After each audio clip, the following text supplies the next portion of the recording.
The city streets buzzed with the low hum of evening traffic as Walter Reed barreled through them, his knuckles white against the steering wheel, his jaw clenched tight with purpose.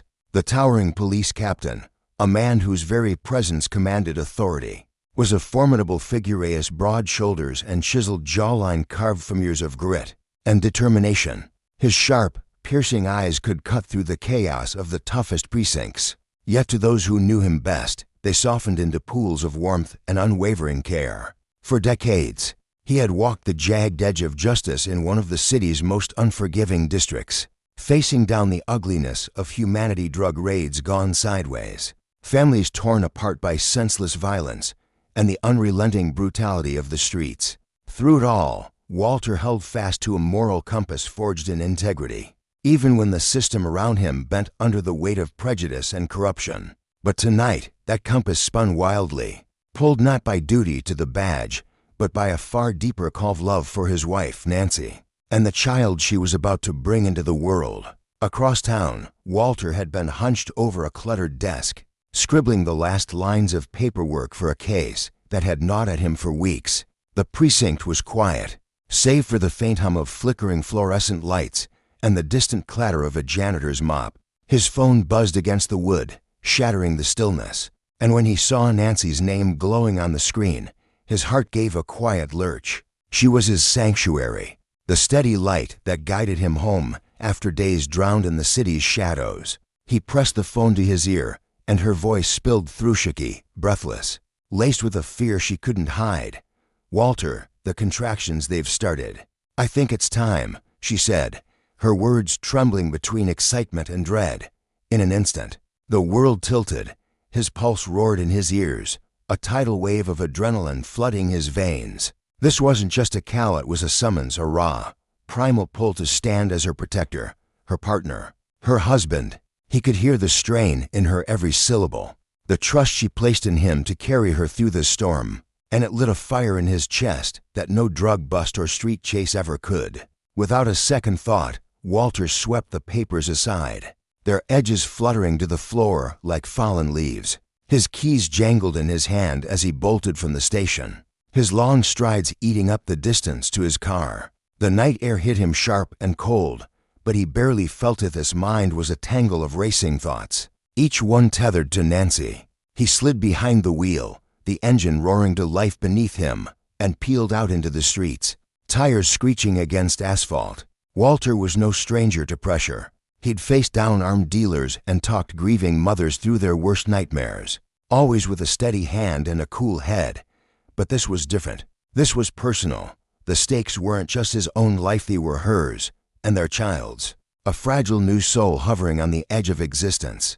Fear gnawed at him, sharp and unfamiliar, mingling with a wild, breathless hope that he could reach her in time. The city blurred past in streaks of light and shadow as he wove through traffic, his emergency lights flashing red and blue against the dusk. Every intersection felt like a battlefield, every red light a taunting delay. His mind churned with questions. Would he make it? Would she be okay? Would their baby be safe? He gripped the wheel tighter, forcing himself to breathe, to cling to the plans they'd made together. Prenatal classes, late-night talks about emergency routes, bags packed and waiting by the door. They'd prepared for this, but no amount of preparation could dam the flood of emotions crashing through him now. Love so fierce it hurt, worry so deep it stole his breath, and a quiet, desperate prayer that he wouldn't fail her. He pressed the gas harder, the speedometer climbing as he darted through side streets, his eyes flicking between the road and the clock. He knew his colleagues would spot the lights, recognize his car, and wave him through, but a flicker of unease lingered. He was a black man in a city where power could twist into a weapon, where justice sometimes wore a mask of cruelty. If they didn't understand why he was racing, if they stopped him, the thought dissolved as he screeched to a halt outside their apartment building, the tires smoking faintly against the curb. He threw the door open and leapt out, his boots pounding the pavement as he sprinted toward the entrance. The yard stretched endlessly before him, each step a thunderclap in the quiet night. He took the stairs two at a time, his breath ragged, his heart hammering against his ribs. When he burst into their apartment, the sight of Nancy stole the air from his lungs. She was crumpled on the living room floor, one hand pressed to her swollen belly, the other braced against the couch. Sweat plastered her hair to her forehead, her face tight with pain as she fought through each contraction. Her breaths came fast and shallow, a rhythm of struggle, but when her eyes found his, they sparked with a relief so profound it nearly broke him. "Walter, thank God you're here," she whispered, her voice a fragile thread woven with trust and gratitude. She reached for him, her fingers trembling, and he dropped to his knees beside her, his large hand enveloping hers with a warmth that promised safety. "I'm here, love," he said, his deep voice steady despite the storm raging inside him. "You're not doing this alone. I'll get you to the hospital, promise you, everything's going to be okay." He slid an arm around her waist, his touch gentle but firm, as if she were a fragile flame he feared might flicker out. Nancy leaned into him, her legs unsteady, her body quaking with each wave of pain. Together, they shuffled toward the stairs, her weight against him a silent testament to her faith in his strength. He murmured reassurances with every step. "I've got you. We're almost there. Just hold on," his voice a lifeline in the chaos. When they reached the car, he eased her into the passenger seat with painstaking care, his hands lingering as he fastened her seatbelt, his eyes searching hers for any sign of distress. "I'll get you there," he said, his gaze locking with hers, fierce and unyielding. She managed a faint smile, her hand brushing his, and whispered, "I know." The engine roared as he pulled back onto the road, his focus razor-sharp despite the tremor in his hands. Nancy's breathing filled the car, uneven and strained, and he reached over to rest a hand on her shoulder, tracing small circles against her skin, a quiet anchor for them both. The streets stretched out before them, a maze of asphalt and flickering lights, and Walter pushed the car faster, the emergency lights casting frantic shadows. He stole glances at her, memorizing the lines of her face, the way her eyes flickered with pain and trust. They dreamed of this moment, nights spent plotting out every detail, laughing over baby names, imagining the life they'd build. Now it was real, and the weight of it pressed against his chest, a love so vast it threatened to swallow him whole. But as he turned onto a wide avenue, a new light flared in his rearview mirror and blew, sharp and insistent. His stomach dropped, a cold jolt of dread cutting through the haze of urgency. A patrol car trailed him, its siren a distant wail growing louder with every second. Walter's mind reset as lights were on, his speed reckless but justified. Surely they'd see Nancy, hear her gasps, understand the desperation driving him. Yet doubt crept in, a bitter whisper from years on the force. He knew the stories, the moments when power turned sour, when men in uniform forgot the humanity beneath the badge. He couldn't stop, not now, not with Nancy beside him, her hand clutching his arm, her life and their child's hanging in the balance. But the lights grew closer, the siren sharper, and with a sinking heart, he knew he had no choice. He eased the car to the curb, his eyes darting to Nancy's pale face, and braced himself for what came next. Moments earlier, Officers Daniels and Carter had been idling at a quiet intersection, their patrol car tucked into the shadow of a gas station. Daniels, a weary man with a quick temper and a chip on his shoulder, tapped his fingers impatiently against the dash. Carter, younger and softer round the edges, scrolled absently through his phone, his brow furrowed at the monotony of the shift. They'd been partners for months, a mismatched pair bound by the job, Daniels chasing adrenaline, Carter just trying to make it through the night. When Walter's car streaked past, lights blazing, Daniels perked up, a glint of excitement in his narrow eyes. "Look at this guy," he muttered, tossing his coffee cup aside. "Thinks he's above the rules." Carter frowned, peering through the windshield. "He's got emergency lights on, maybe it's one of ours." Daniels scoffed, "Already reaching for the keys. Doesn't matter. No one flies through my streets like that." They peeled out after him, the sirens slicing through the evening calm, and as they closed the gap, Daniel's grin widened. He didn't know who was behind the wheel, didn't care. This was his moment, a chance to flex the authority he wore like armor. Carter shifted uneasily, his gut twisting with a vague unease he couldn't name. "Maybe we should check the plates first," he suggested, but Daniels waved him off, his focus locked on the chase. They didn't see Nancy, didn't hear her pained breaths over the blare of their own pursuit. to them. It was just another car, another power play until Walter pulled over, and the truth began to unravel. As Walter sat motionless, the patrol car's lights bathing his face in stark relief, 2 officers stepped out, their silhouettes sharp against the dusk. Daniels strode forward, his posture rigid with arrogance, while Carter hung back, his hand resting uncertainly on his belt. Walter's heart thudded, not for himself, but for Nancy. Every second they delayed was a second she suffered. He rolled down the window, his voice tight but controlled. "I'm Captain Walter Reed. My wife's in Labrador, headed to the hospital." Daniels froze mid-step, his smirk dissolving as the name sank in. Carter's eyes widened, a flush creeping up his neck. They knew Walter not just as a cop, but as a legend, a man who'd stared down worse than them and come out standing. And then they saw Nancy, curled against the seat, her face etched with agony, and the weight of their mistake crashed over them like a breaking wave.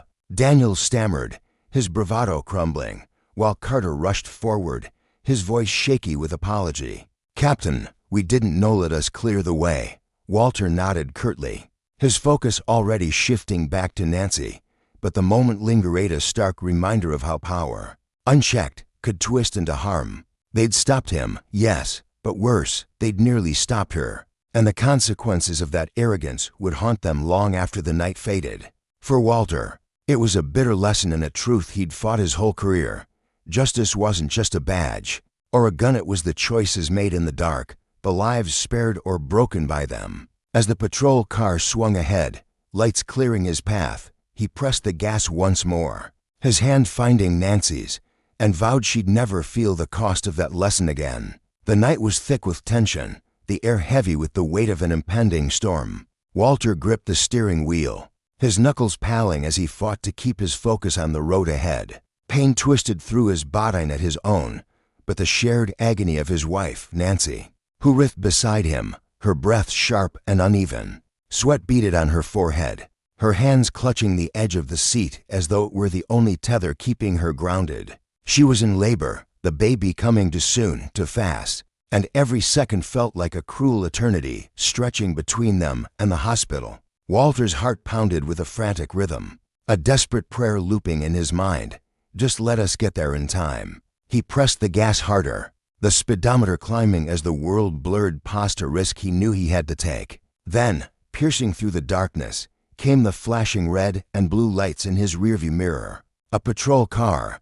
His stomach sank, a cold wave of dread washing over him. He didn't want to stop, not now. Not when Nancy's quiet gasps were turning into stifled cries, but he had no choice. With a shaky hand, he eased the car to the side of the road, the tires crunching against gravel as the vehicle shuddered to a halt. He stole a glance at Nancy, her face contorted in pain, her eyes wide with a mixture of fear and trust. She didn't speak, but her gaze said everything. "Please, fix this. Please, get me there." The patrol car's doors swung open, and 2 officers emerged, their silhouettes stark against the blinding glare of their headlights. The taller one strode forward first, a towering figure whose presence seemed to swallow the space around him. His face was a mask of stern resolve, his eyes glinting with a cold, unyielding suspicion that felt like a blade held just inches from Walter's throat.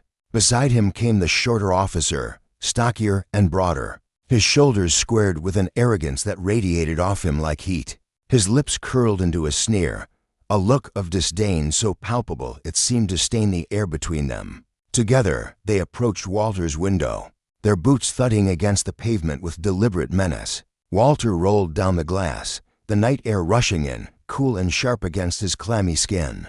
Before he could even draw a breath to speak, the taller officer thrust a flashlight forward, its beam slicing through the dim interior of the car and landing squarely on Walter's face. The light was blinding, an assault that made him squint and turn his head slightly. But he forced himself to stay calm.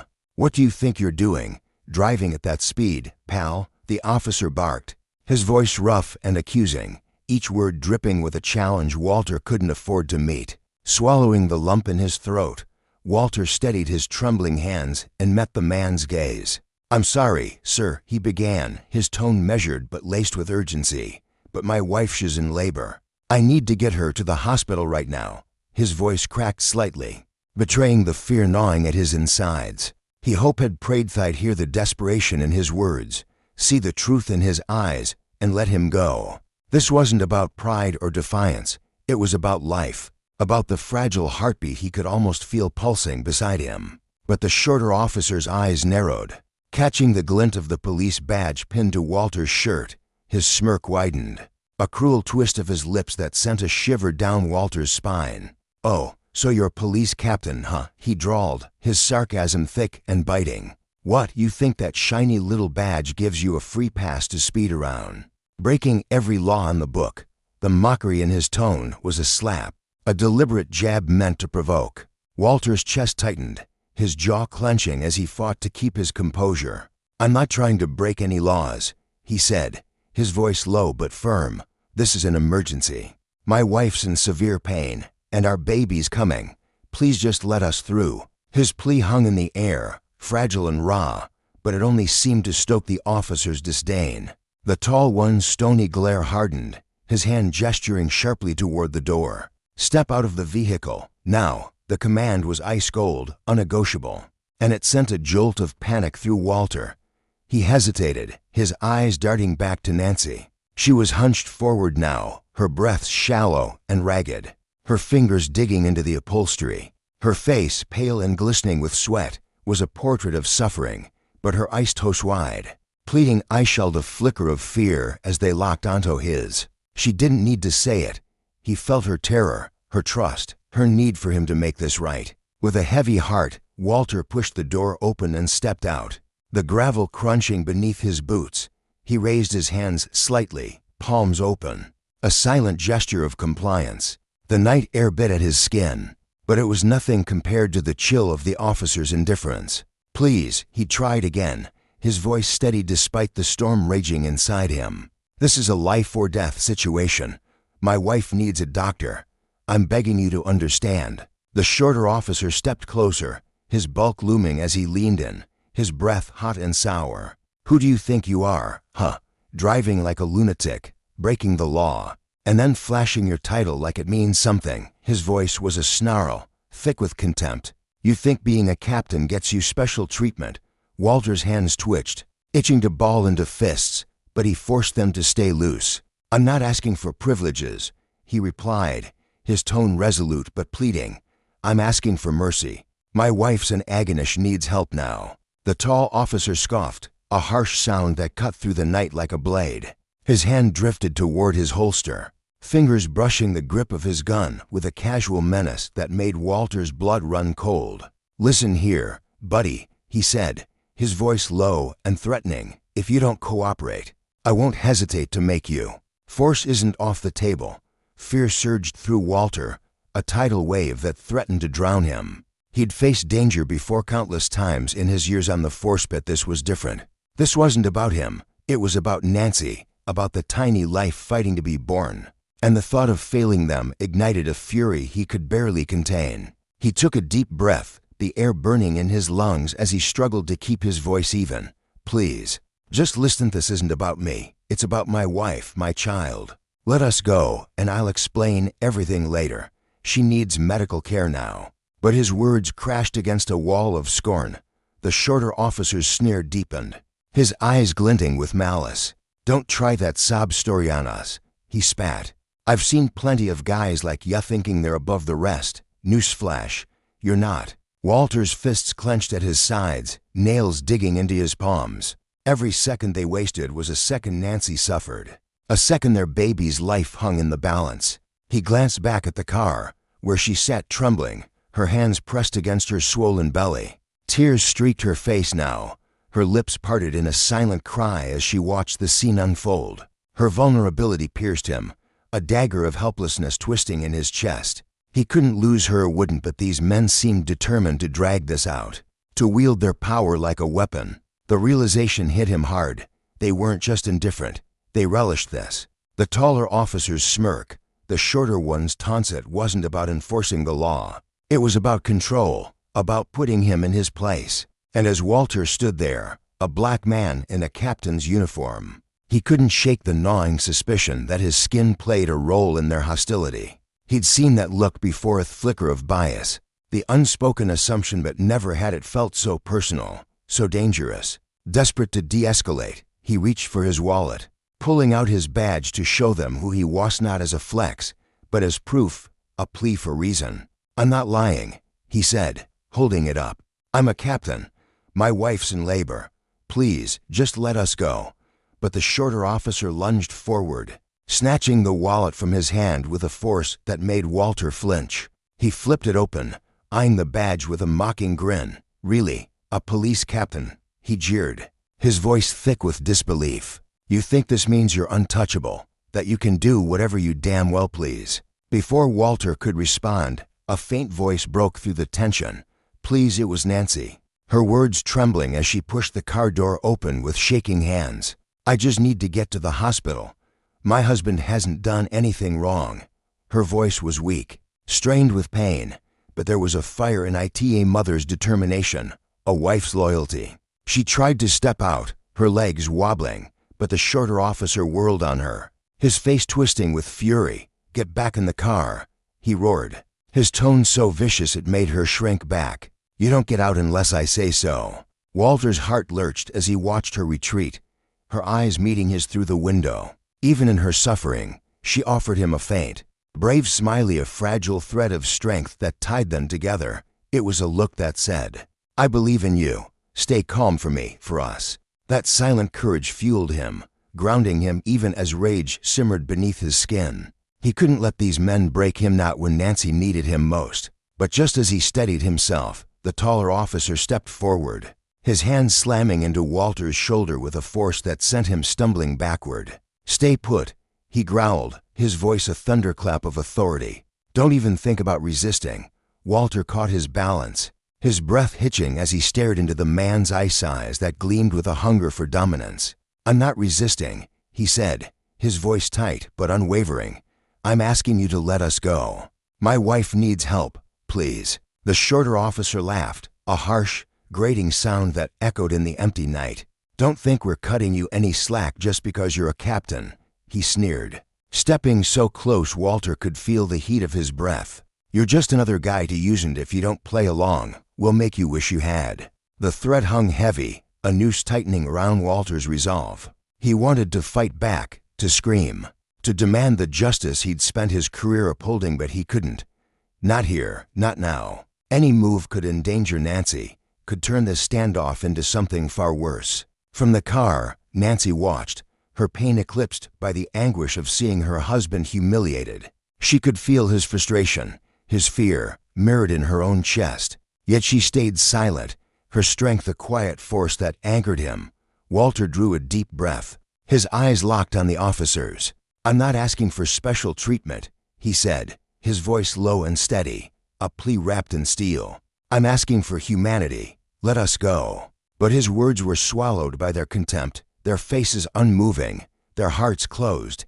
Justice, Walter realized, wasn't theirs to give, it was theirs to withhold. And in that moment, the lesson seared into him. Power, unchecked, could twist even the law into a tool of cruelty. For Nancy, for their child, he endured, clinging to the hope that compassion might yet pierce the darkness, if not from these men, then from the world beyond them. Under the dim glow of a flickering street lamp, Nancy held her gaze steady on Walter, her eyes glistening with unshed tears that shimmered like fragile crystals in the night. Despite the sharp, relentless pain coursing through her body, there was an unshakable strength in her expression, a quiet resilience that refused to bow to despair. Her lips trembled as they curved into a faint smile, a fragile, tender gesture that carried the weight of her love and unwavering support. She wanted him to feel it, to know deep in his bones that she understood the crushing helplessness gripping him. No matter how dark the moment grew, she was his anchor, his unwavering ally. As their eyes locked, a silent promise passed between them. She would stand by him, through every storm, every injustice, come what may. Walter, his broad shoulders tense under the strain of the moment, felt a fire ignite within him as he met Nancy's gaze. Her eyes, brimming with trust and hope, stirred memories of their shared journey, countless nights of sacrifice, the whispered dreams of a better future, the unspoken vows they'd forged through years of hardship. His chest tightened with a fierce determination. He couldn't crumble now, Not when Nancy's fragile smile depended on his strength. Not when their unborn child's life hung in the delicate balance of this chaotic night. The air around them buzzed with tension, punctuated by the harsh, staccato flashes of red and blue lights from the police car parked menacingly nearby. Yet, amid the encroaching darkness, Walter found clarity. Their love, their resilience, was a beacon he'd cling to. No force, not cruelty, not humiliation would tear his family apart. He'd endure anything, stand tall against any foe. Because in Nancy's eyes he saw not just her faith in him, but a lesson etched in her quiet courage. Justice might bend, but love endures. The scene unfolded on a narrow, cracked street, lined with weathered brick buildings that loomed like silent witnesses to the drama below. The air was thick with the metallic tang of exhaust and the faint hum of distant traffic, pierced now and then by Nancy's stifled gasps of pain from inside their beat-up sedan. Walter's hands pressed against the cold hood of the car. His wrists chafed raw by the tight grip of handcuffs, a stark symbol of the power misused against him. Two officers towered over him, their faces shadowed by the brims of their caps, their voices sharp and commanding as they barked orders into the night. The taller one, his jaw set in a rigid line, exuded a cold authority, while the shorter one fidgeted, his eyes darting nervously as if sensing the tide might turn against them. Beyond the car, a young man named Jamal paused mid-stride,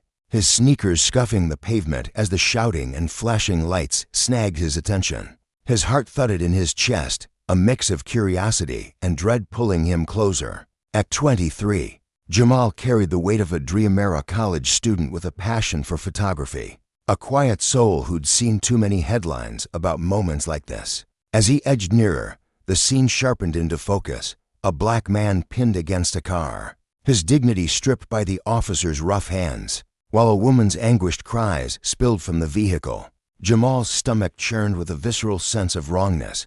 Without a second thought, he yanked his phone from his pocket, his fingers trembling as he hit record. The lens captured at alt officers' stern faces, Walter's restrained defiance, Nancy's pained silhouette. He felt the weight of responsibility settle on his shoulders. If he didn't act, this truth might vanish into the night, buried beneath lies and indifference. Jamal's thumbs flew across the screen as he uploaded the video to X, his caption raw and urgent.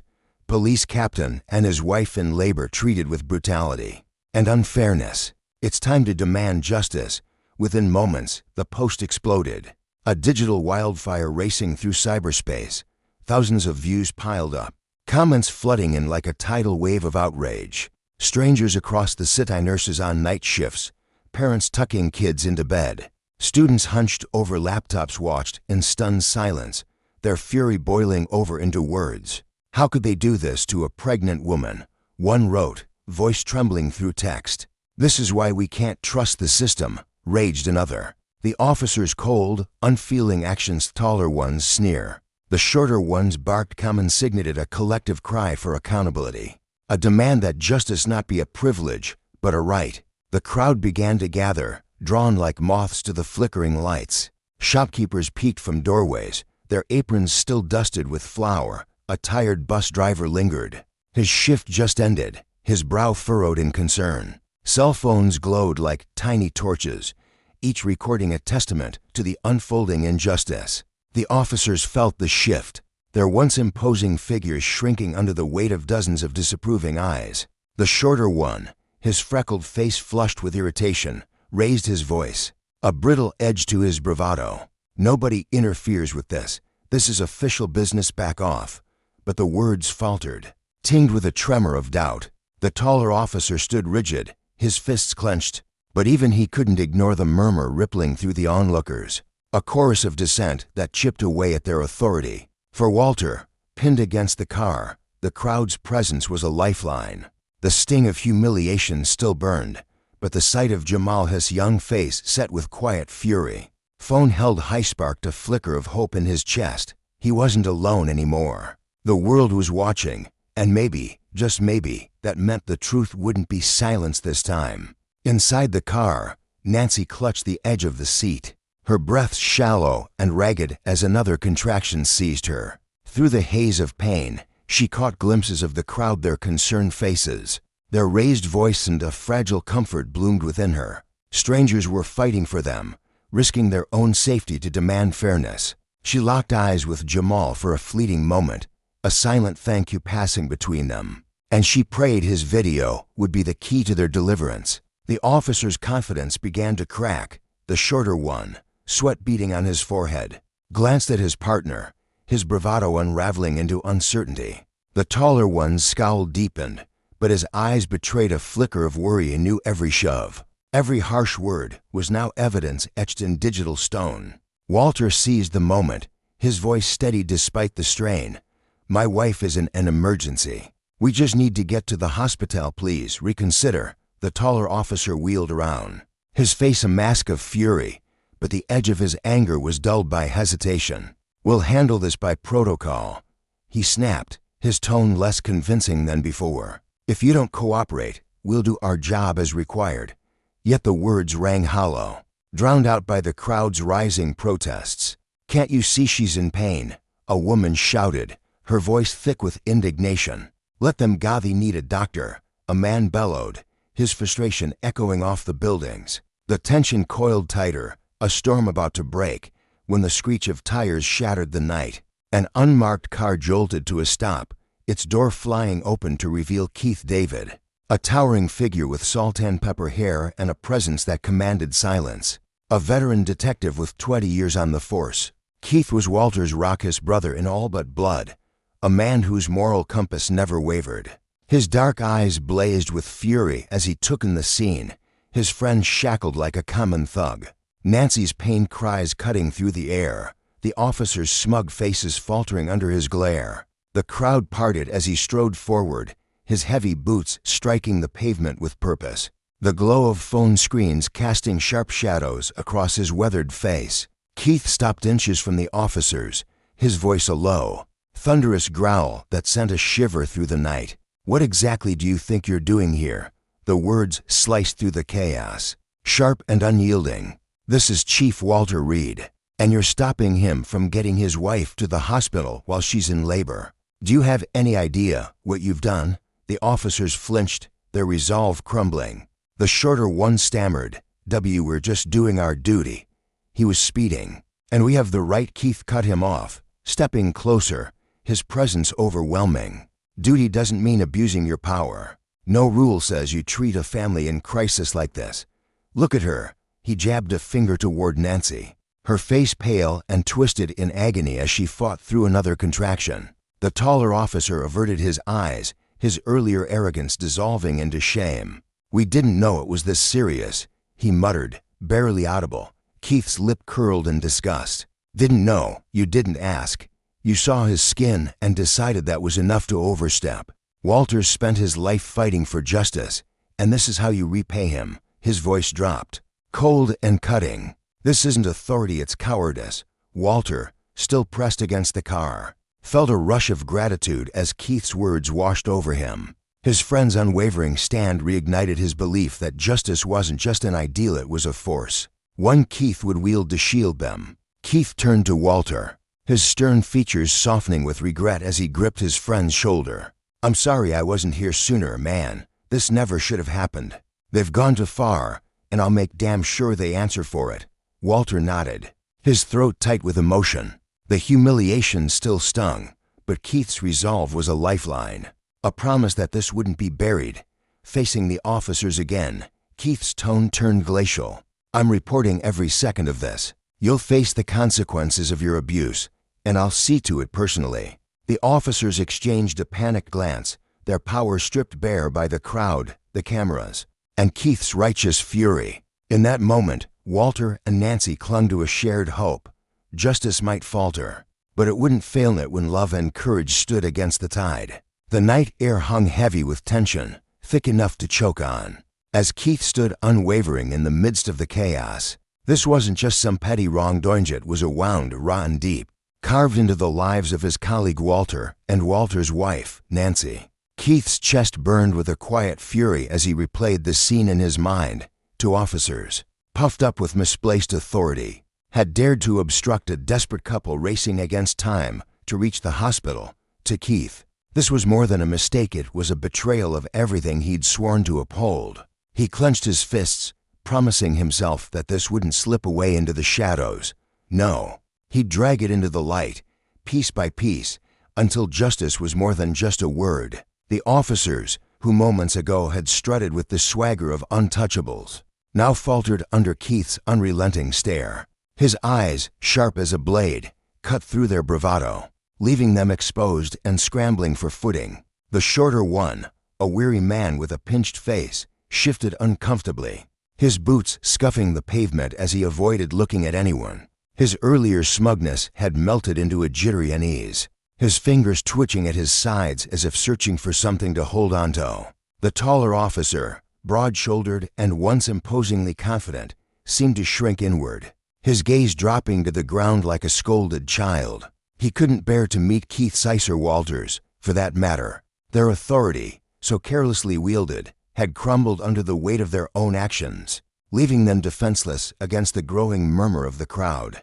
Around them, onlookers pressed closer, their faces a mix of anger and relief. The hum of voices swelled, a chorus of whispered agreements and quiet nods as they watched Keith take control. Phones glowed in the dim light, held high by trembling hands, capturing every second of the officer's humiliation and the couple's plight. The footage was a lifeline, a tether to truth that couldn't be erased or denied. For the crowd, Keith was a Bacona man who didn't just speak of justice, but demanded it with every fiber of his being. A woman near the front, her brow furrowed with concern, muttered to her companion, finally, "Someone's doing something right." Her words carried a fragile hope. Mirrored in the eyes of those around her, they weren't just spectators. They were witnesses to a reckoning. Keith turned from the officers, his focus shifting to Walter's car, where Nancy sat hunched in the passenger's seat. Her face was pale, glistening with sweat, her breath shallow and ragged as contractions gripped her body. Keith knelt beside the open door, his stern demeanor softening into something tender, almost reverent. "Nancy," he said, his voice low and steady, "are you okay? I'm getting you to the hospital right now. No one's stopping us, I swear it." His eyes locked with hers, a silent vow shimmering in their depths. Nancy, clutching her swollen belly, managed a faint nod. Tears welled up, spilling over as she whispered, "Thank you, Keith." Her voice trembled, fragile as a thread, but it carried the weight of her gratitude. "We were so lost I didn't know what we'd do without you." Keith squeezed her hand gently, his calloused fingers warm against her clammy skin. "You're not alone in this, Nancy," he said, offering a small, reassuring smile. "You and Walter deserve respect, and I'll make damn sure you get it." Rising to his full height, Keith's expression hardened once more as he faced the officers. The compassion he'd shown Nancy vanished, replaced by a steely resolve that seemed to radiate from him like heat. "I'm taking them to the hospital," he declared, his tone leaving no room for argument. "If either of you even thinks about getting in the way again, go ahead and try. But I promise you this, every move you make tonight will be documented, reported, and laid bare for everyone to see." His words hung in the air, sharp and unyielding, a warning wrapped in a pledge. The officers exchanged a fleeting glance, their faces pale and drawn. The shorter one's lips twitched, as if he wanted to protest, but the fight had drained out of him. The taller one simply stared at the ground, his shoulders slumped, the last traces of his arrogance snuffed out by shame. Keith moved with purpose, helping Walter back to the driver's seat. Walter, a sturdy man with graying temples, had been vibrating with a mix of fear and fury, his hands trembling as he'd watched the officers harass his wife. Now, as Keith guided him, he felt a flicker of calm amidst the storm. Keith checked on Nancy one last time, ensuring she was as comfortable as possible given the circumstances, then shut the car door with a firm thud. Turning to Walter, he placed a hand on his friend's shoulder, his voice thick with determination. "This isn't getting buried, Walter. I'll fight tooth and nail to make sure these to face the consequences. There's no room in our ranks for cruelty like this." Walter's eyes met Keith's, brimming with a gratitude so deep it nearly overwhelmed him. "You've always had my back, Keith," he said, his voice rough with emotion. "We'll get justice, and not just for us, but for everyone who's been trampled by this kind of garbage." Keith nodded, a fierce glint in his eyes.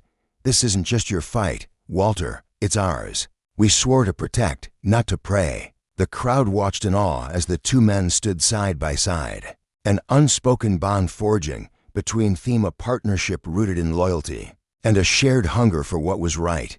Their unity was a quiet force, a promise that this moment wouldn't fade into oblivion. Keith stepped back, his gaze sweeping over the officers one last time. The shorter one fidgeted, his jaw tight, while the taller one seemed to wilt further, as if the weight of his actions had finally settled on his shoulders. They'd started the night drunk on power, but now they were sobered by the realization that their control had slipped through their fingers, unraveling under Keith's relentless pressure and the crowd's accusing stares. Then, as if compelled by the tension snapping in the air, the officers shuffled forward, their heads bowed. The shorter one spoke first, his voice flat and mechanical. "I'm sorry for the trouble we caused you and your wife," he muttered, his eyes darting to the side. "We were just doing our job. If we overstepped, I hope you can let it go." The words felt hollow, a flimsy shield against the storm brewing around him. Walter's stomach churned with bitterness as he stared at the man, seeing no trace of real regret, just a coward trying to dodge the fallout. But when the taller officer stepped up, something shifted. His face was flushed with shame, his eyes glassy as he met Walter's gaze briefly before dropping it again. "I'm truly sorry," he said, his voice low and unsteady. "I didn't see how bad it was. I let power and my own stupidity cloud everything. It wasn't until Detective David showed up and explained things that I got it. I messed up, Walter, and I'm ashamed." Walter blinked, caught off guard by the raw honesty in the man's tone. Anger still simmered in his chest, a fire that wouldn't easily die. But he couldn't deny the flicker of sincerity in the officer's trembling words. The man's head dipped lower, his voice breaking as he added, "I know I can't take it back, but I swear I'll change how I do this job. I won't let this happen again." Walter stood frozen, torn between the sting of betrayal and a faint spark of hope. He knew words alone couldn't erase the pain, but he also saw that sometimes remorse, when genuine, could plant the seed for something better. "Our job isn't just about the law," he said finally, his voice firm despite the exhaustion weighing him down. "It's about protecting people, respecting them, don't forget that." Keith watched the exchange in silence, his arms crossed, his mind turning over every nuance. He sensed a crack in the taller officer's armor, a small but real shift that hinted at redemption. He'd seen it before. A single moment of clarity could awaken a conscience long buried under ego and routine. The apologies, whether forced or heartfelt, were a start, a shaky first step toward accountability. Turning back to Walter and Nancy, Keith offered a nod, a quiet signal that it was time to move forward. He opened the car door again, helping Walter settle Nancy with care. Her breathing still labored, but steadier now.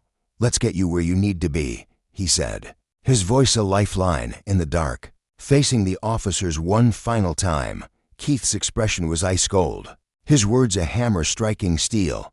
"I'm escorting them to the hospital now. If anyone tries to pull this kind of stunt again, I'll make sure it's exposed at every detail, every mistake. Justice isn't optional." The officers flinched, their resolve long gone. They retreated to their patrol car, heads low, the night swallowing their once bold presence. Walter watched them go, the weight of the ordeal pressing down on him, but his eyes gleamed with a stubborn resolve. This wasn't the end, it was the beginning of a fight he wouldn't abandon. Keith climbed into his own vehicle, flipping on the patrol lights as he took the lead. The red and blue flashes cut through the darkness, guiding Walter and Nancy's car towards safety. Inside, Walter gripped Nancy's hand, his thumb brushing over her knuckles as he murmured reassurances. "We're almost there, love. It's almost over."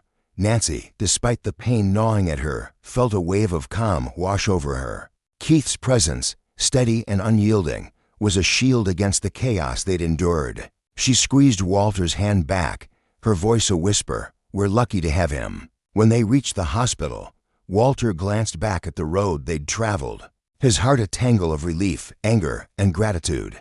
The night had been a brutal teacher, peeling back the masks people wore to reveal who they truly were. The taller officer's apology lingered in his mind, a fragile thread of hope, that even in the ugliest moments, change could take root.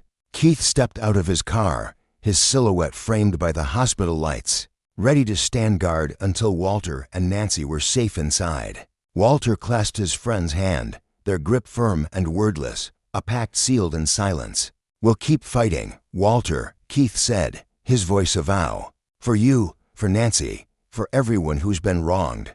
This is bigger than us." As Walter and Nancy disappeared through the hospital doors, Keith stood watch, his gaze steady and fierce. The lesson of the night burned bright. Power, when abused, crumbled under scrutiny. But justice, when pursued with heart and grit, could light even the darkest path. For Walter, for Nancy, for every soul caught in the crosshairs of arrogance. Keith would see this through, because some battles were worth every breath. After a night drenched in tension and agony, a fragile sense of calm finally settled over Walter and Nancy, though they both understood this was merely the opening chapter of a much larger story. Walter's resolve burned fiercely within him, a steely determination to drag the truth out from the shadows and demand justice, and not just for himself and Nancy, but for every soul who had ever been wronged. As they disappeared into the sterile, echoing expanse of the hospital corridor, Keith lingered behind, watching them go. His chest swelled with a potent mix of determination and the unshakable loyalty he felt for his friend. The events of that long, brutal night had seared into his mind a vivid reminder of the principles he and Walter held sacred: justice, fidelity, and an unrelenting sense of duty. This wasn't the end, it was the starting line of a grueling battle, one Keith believed they could win if they clung to their grit and conviction. Together, they could ignite real change, a beacon of hope cutting through the darkness of corruption. In the quiet of the hospital room, after Nancy had safely brought their daughter into the world, Walter sat by her bedside, his eyes tracing the delicate, peaceful features of the tiny life cradled in her arms. For a fleeting moment, the storm of emotions inside him stilled, wrapped in the warmth of family, love, and an almost tangible happiness. But as he met Nancy's Gizzy's housed yet radiant memories of that nightmare night roared back with unrelenting force. The blinding flash of police lights slicing through the darkness, the venomous insults hurled like daggers, the gut-wrenching helplessness as he watched his wife be humiliated and himself reduced to a powerless figure on a cold, unforgiving street. The weight of it pressed against his ribs, a visceral reminder that silence was no longer an option. This wasn't just an attack on his pride, it was a threat to the future he dreamed of for his daughter, a world he yearned to shield and shape for her. Justice, he decided, wasn't just a personal crusade. It was a shield for his family and a sword against the indignity others might face. He couldn't let this festering wound go unaddressed. This fight was his duty, a vow rooted deep in his bones, and Walter steeled himself to see it through. The next morning, as soon as Nancy and their newborn were settled into the recovery room, Walter wasted no time. He sought out Keith, his steadfast friend and confidant. In the dim light of a hospital lounge that smelled faintly of antiseptic and stale coffee, Keith's presence was a rock amid the chaos, his loyalty a lifeline Walter clung to. Together, they hunched over a small table, plotting their next moves with the precision of soldiers preparing for war. Keith had been there that night, his eyes wide with fury as he witnessed the injustice unfold. And now he stood as more than a friend and unwavering ally, ready to charge into the fray. Alongside Walter, with a firm hand on Walter's shoulder, Keith's voice cut through the haze of exhaustion. "You're not in this alone. You know that, right? I've got your back, no matter what comes our way." The words landed like a balm on Walter's frayed nerves, infusing him with a renewed strength. He could feel the integrity radiating from Keith, a quiet but fierce promise that they'd face this storm together. Evidence, they agreed, was their weapon. They needed cold, hard proof to rip the veil off that night's brutality. Their first move was to track down the young man who'd captured the ordeal on his phony, shaky, raw video that had already exploded across social media, racking up thousands of views and sparking a wildfire of public anger. The young man, barely out of his teens, had been trembling that night, his hands unsteady as he recorded the rough hands shoving Walter, and the dismissive sneers aimed at Nancy. When Walter reached out, the kid didn't hesitate. His voice cracked with a mix of nerves and resolve as he handed over the original footage, promising to stand up in court if it came to that. That video became their cornerstone, a jagged shard of truth they could wield. But Walter and Keith weren't content to stop there. They cast a wider net, pulling in anyone who'd seen the incident, bystanders who'd flinched at the shouts, others who'd dared to dial the police station in a futile plea for intervention. Each shaky testimony, each grainy photo snapped in the chaos, pieced together a mosaic of that night's reality. Walter felt the weight of it all settle on his shoulders, but it wasn't just his burden anymore. This was about every person who'd ever been crushed under the boot of unchecked power, every voice silenced by those meant to protect them. To amplify their cause, Walter decided to reach beyond their circle, tapping into the pulsing heart of the community and the fierce advocates of human rights organizations. With Keith at his side, he made calls to nonprofits dedicated to rooting out discrimination and safeguarding dignity, their voices crackling with urgency over the line. These groups didn't just nod in sympathy, they rallied. Walter wasn't just a police chief to them. He was a father clutching his newborn, a husband defending his wife, a man demanding the values he'd sworn to uphold. Soon, a groundswell of support erupted. Walter's story splashed across newspapers, flickered on TV screens, and echoed through the megaphones of celebrities who lent their voices to his fight. Articles dissected the incident with surgical precision. Interviews peeled back layers of outrage, and social media buzzed with hashtags and pleas for justice. Thousands online roared their disgust at how Walter and Nancy had been treated, their words a chorus calling for reform in a system rotten with flaws. Walter's heart swelled at the outpouring, Stronger's empathy stoking his belief that justice wasn't a pipe dream. This wasn't just his war anymore. It was a movement, a thunderous demand for accountability that reverberated far beyond his city. Meanwhile, the two officers at the heart of the mess squirmed under the spotlight, their defenses flimsy as they scrambled to dodge the fallout. They muttered about protocol, insisting they'd meant no harm. But the video evidence and witness accounts painted a damning picture. Arrogance, dripping from their dismissive tones, power wielded like a club. The public's fury was a tidal wave, refusing to let them slink away unscathed. Yet, Walter and Keith knew the road ahead was treacherous. Suing those entrenched in authority was like storming a fortress, the judicial system bristling with obstacles and shields for the guilty. Still, the community's unity fueled them, a steady pulse pushing them through every setback. Keith became their tireless strategist, briefing Walter on every twist in the case and corralling sharp-minded human rights lawyers to carve out the best path forward. When the case finally hit the courtroom, Walter's story had become a rallying cry. Others who'd tasted the bitter sting of discrimination stepped from the shadows, their voices joining his, while peaceful protests bloomed, banners waving with slogans like "Justice for All" and "End Power Abuse." What started as one man's stand had swelled into a nationwide tide, washing over cities and states, awakening people to their right to demand better. As the trial loomed closer, Walter felt the gravity of it all pressing down, a turning point not just for him, but for the movement he'd sparked. He threw himself into preparation, poring over details with Keith and their legal team, every step a tribute to his family and the countless eyes watching in hope. On the drive to the courthouse, he glanced at Nancy, her face soft with exhaustion and fierce with pride, their daughter nestled against her. His heart thumped with love and resolve. This wasn't just about his honor anymore. It was about their future, about justice for the voiceless. Keith, riding behind, clapped a hand on his shoulder, his smile a quiet fire. "You've got this, Walter. This is our shot to shine a light on the truth. I'm with you every step." Walter gripped Keith's hand, gratitude flooding through him. He wasn't alone in out with Keith, not with the community that had risen like a chorus behind him. No matter the verdict, he'd already lit a spark, planting seeds for a fairer tomorrow. Stepping into the courtroom, Walter felt a surge of strength ignite within him, a blazing certainty that justice could triumph. The air crackled with anticipation as he took his place, his pulse hammering but steady. He scanned the room, locking eyes with neighbors and strangers who'd come to stand with him, their own scars of injustice etched into their faces. His lawyer, a seasoned warrior with a voice like thunder, laid out the case with surgical precision, every frame of video, every witness's trembling words, a sledgehammer against the officer's excuses. The defense fought back, weaving doubt with practiced ease, but Walter sat tall, his resolve a fortress.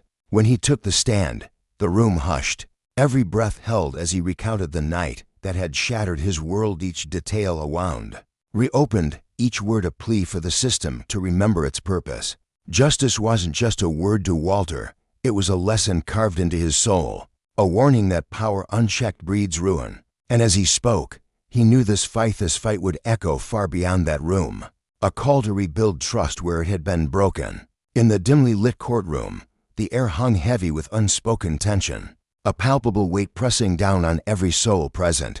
Walter stood at the center of it all, his broad shoulders squared against the world, his voice cutting through the stillness like a blade forged from years of suppressed pain and unyielding resolve. Each syllable he uttered reverberated with a raw, unfiltered truth, laced with an emotion so potent it seemed to ripple through the room, touching every heart in its path. His eyes, dark and steady, swept across the faces before him, some skeptical, some softened with empathy as he declared, "Today, I stand here not just for myself, but for every person who has been crushed under the weight of a system that's failed them. I'm here to speak for those who've been silenced, whose spirits have been broken by indifference and betrayal. If we don't rise up, if we let this injustice fester in the shadow-ocean, it will grow like a weed, choking out hope, leaving our children to inherit a world of suffering they should never have to know." Walter's words weren't just a plea, they were a thunderclap, shaking the very foundation of the room. He could feel the shift in the air, the way his voice stirred something deep within the listeners. Tears glistened in the eyes of strangers seated in the gallery, their gazes reflecting a quiet, trembling support that bolstered his courage. The jury, a mix of stern faces and furrowed brows, leaned forward almost imperceptibly, drawn in by the sincerity that poured from him like a river breaking free of its banks.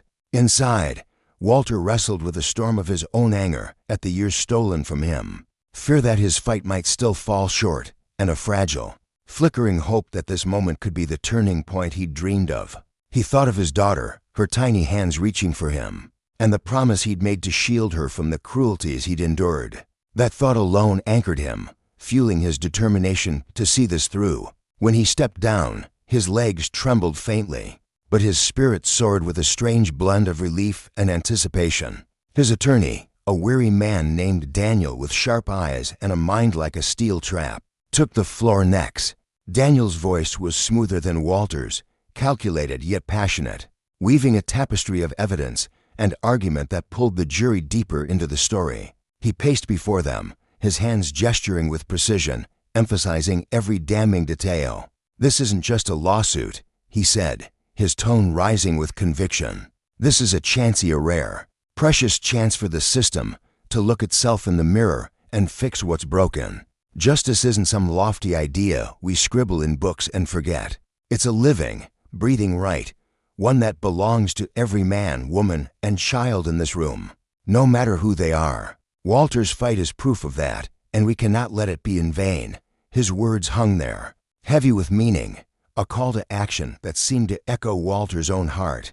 The trial stretched on, hours bleeding into one another as the prosecution countered with their own arguments, their voices clipped and cold, defending the indefensible. Yet the room tilted in Walter's favor, his unwavering belief in what was right, his refusal to bow under pressure, radiated from him, a beacon that even the most hardened cynics couldn't ignore. Beside him sat Nancy, his rock, her hand clasped tightly in his, her fingers, warm and steady, were a lifeline, grounding him as the weight of the day pressed down. She looked at him, her eyes shimmering with a fierce pride that spoke volumes off the sleepless nights they'd endured, the whispered fears they'd shared, the unbreakable bond that had carried them here. Together, they were a fortress, unyielding against the storm. The jury finally retreated to deliberate, leaving behind a silence so thick it seemed to hum.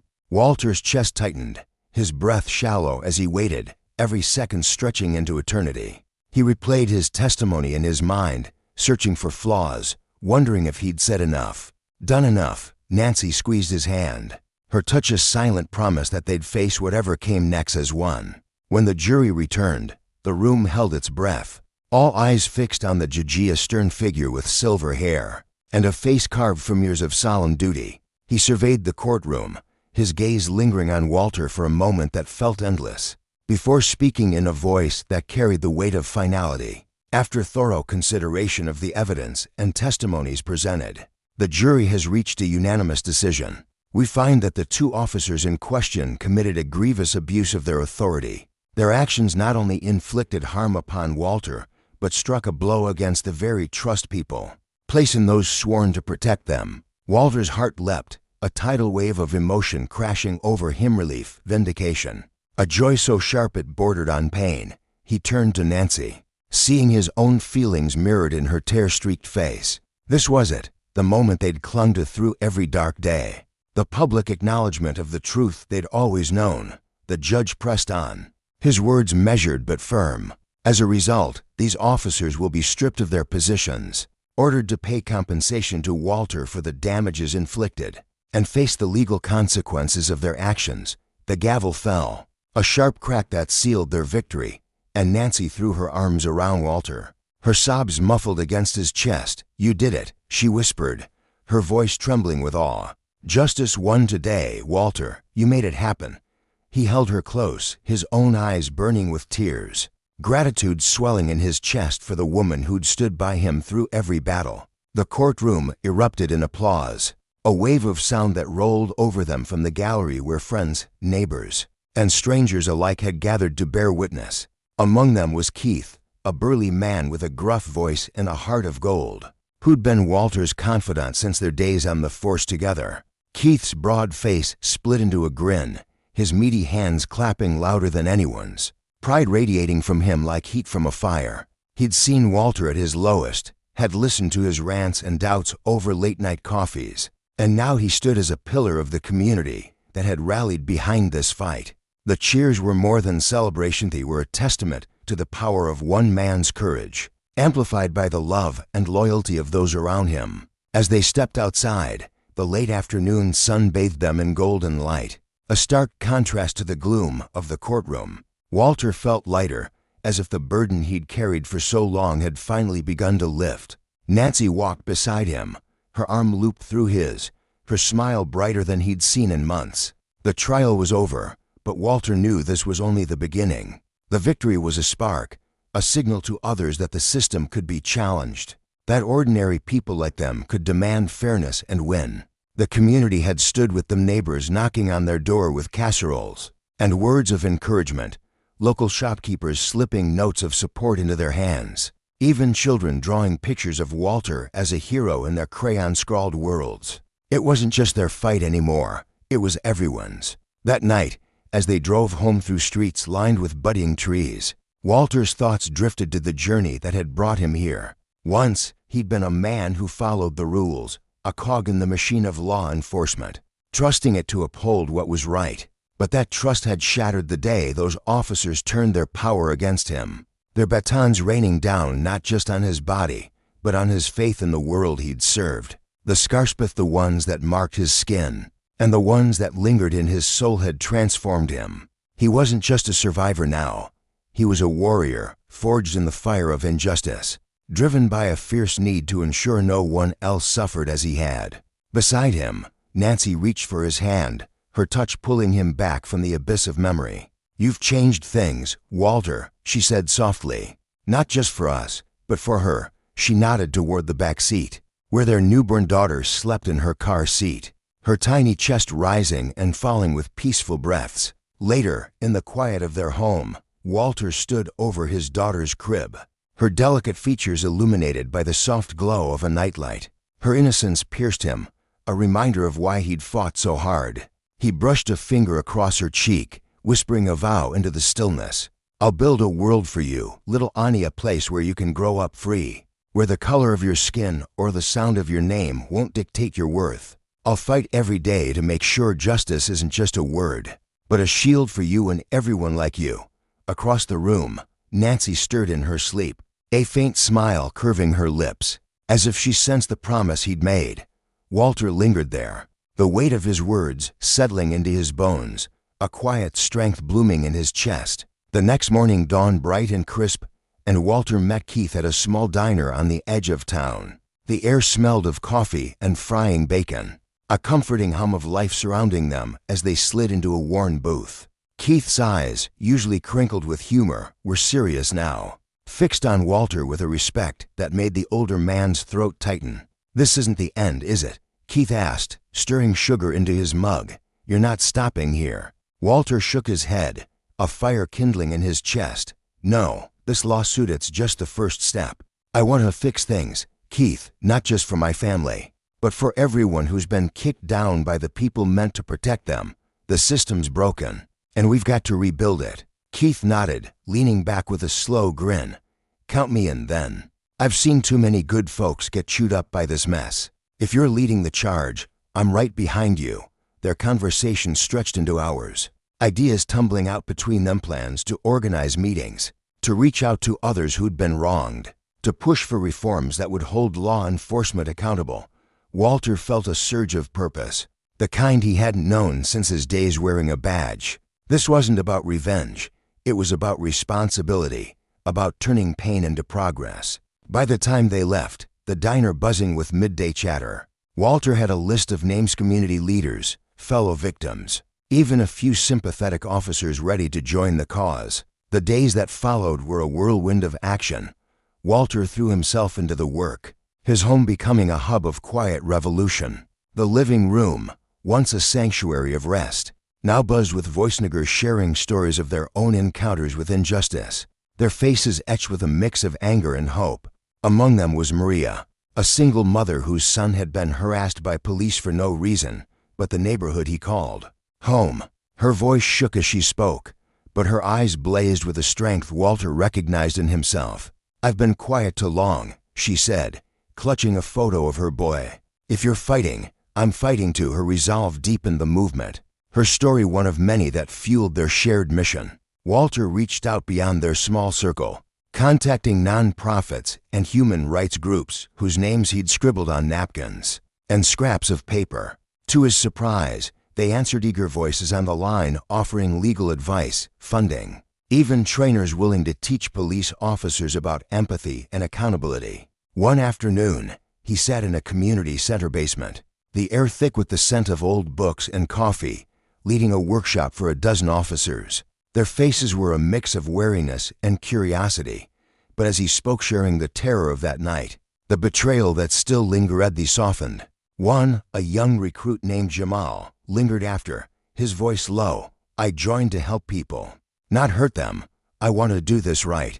Walter clapped a hand on his shoulder, a flicker of hope igniting. Maybe change could start here, one heart at a time. Word of Walter's fight spread like wildfire, leaping from their city to towns and cities beyond.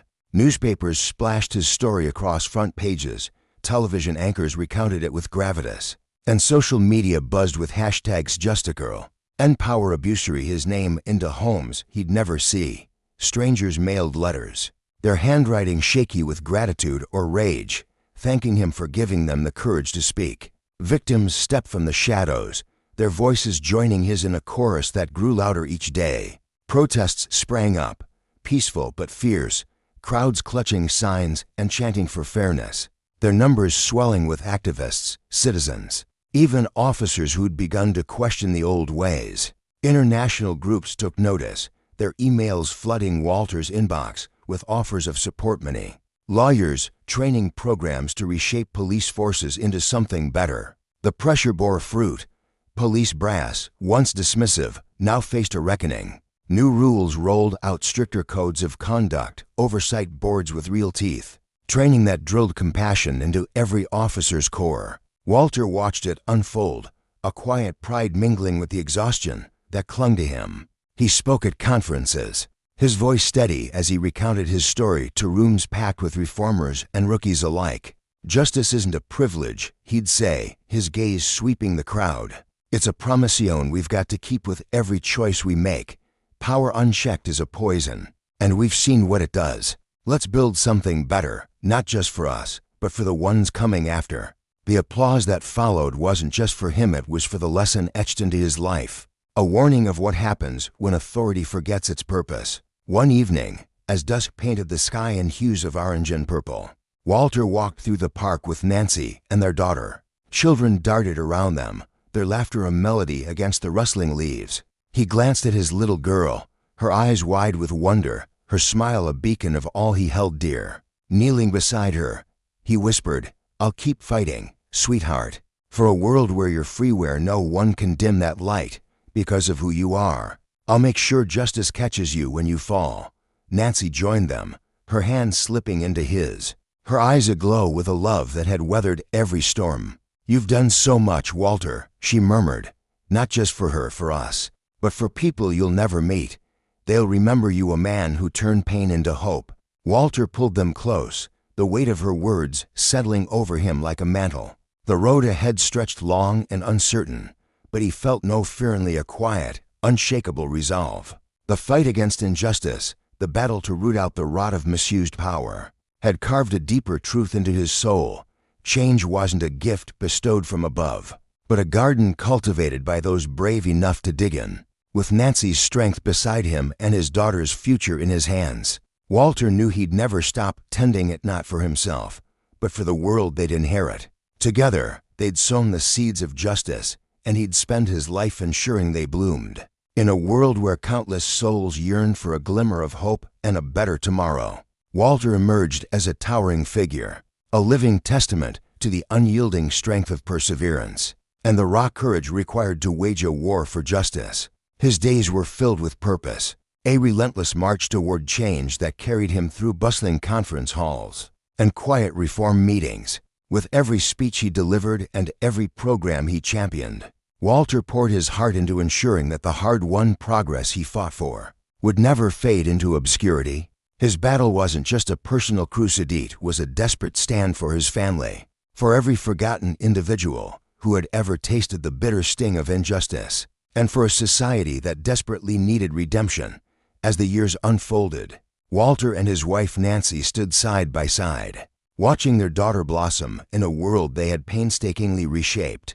The scars of the past lingered, and the road ahead still stretched long and uncertain, but the fruits of their labor shone brightly, a foundation carved from sweat and tears, a promise of a future where fairness and compassion could stand as unbreakable pillars. When Walter gazed into his daughter's wide, trusting eyes, he saw reflected in them every dream he'd ever dared to dream, every hope he'd clung to through the darkest nights. It was a vision of a world where dignity was a birthright, where fear no longer held sway, and where the chains of discrimination had been shattered. With a heart full of love and an iron will, Walter pressed forward, a tireless warrior whose fight for equality wasn't just for his lifetime, but for the generations yet to come. His story thunders through time, a clarion call reminding us all that justice must be fiercely defended, that the abuse of power leaves a wreckage of broken lives. In its wacky, a lesson etched in the very marrow of his journey. Across town, Officer James Mitchell sat hunched in his police cruiser, the engine humming softly as he perched like a hawk on Cedar Street. His fingers drummed an impatient rhythm against the steering wheel, his sharp blue eyes flicking over every car that rolled past. It was a ritual he'd perfected every Friday afternoon, staking out the same worn intersection where the weary hurried home from work. At 45, Mitchell had spent 15 years with the Millbrook Police Department, his blonde hair cropped close in a military buzz, his uniform pressed to crisp perfection. To the townsfolk, he was the picture of law, an Ordera gleaming badge pinned to his chest, a steady hand on the wheel. But beneath that polished exterior lurked a man who thrived on control, a predator cloaked in authority. "There's another one," he muttered under his breath, his lips curling as he eased the cruiser out behind a black SUV. The driver, a young African-American man, had no idea he'd just become prey. Mitchell didn't bother with the pretense of a legitimate violation, had mastered the art of fabrication long ago. Failure to signal properly, he'd jot down later, or perhaps suspicious driving pattern, words that rolled off his tongue as easily as a greeting. 15 years had taught him how to bend the rules, how to weave a story that would hold up in a report. Back at the station, His habits were an open secret. The younger officer shifted uneasily when he bragged over lukewarm coffee in the break room, recounting his latest arrests with a gleam in his eye. But no one dared challenge him. Mitchell's connections ran deepest. Golfing buddy was the police union rep, and he swapped stories over steak with two senior sergeants every month. "Just doing my job," he'd say with a practiced grin whenever a rare question pierced his armor. Keeping our streets safe. That his arrests almost exclusively targeted minorities was a truth everyone saw but no one named. Yet, unbeknownst to him, the winds of change were stirring in Millbrook, a reckoning creeping closer with every passing day. Downtown, in a towering office building that loomed over the city's heart, Sarah Lawrence Wilson burned the midnight oil. Her desk was a battlefield of scattered papers, dozens of complaints from Black and Hispanic residents, their words bleeding with the pain of unfair treatment at the hands of those sworn to protect. Sarah wasn't just any lawyer, she was a force of nature, one of the few Black women in Millbrook to wield a law degree like a sword. She'd graduated at the top of her class, her intellect razor sharp, and had toppled corporate giants in courtrooms where others faltered. But her strength ran deeper than her resume.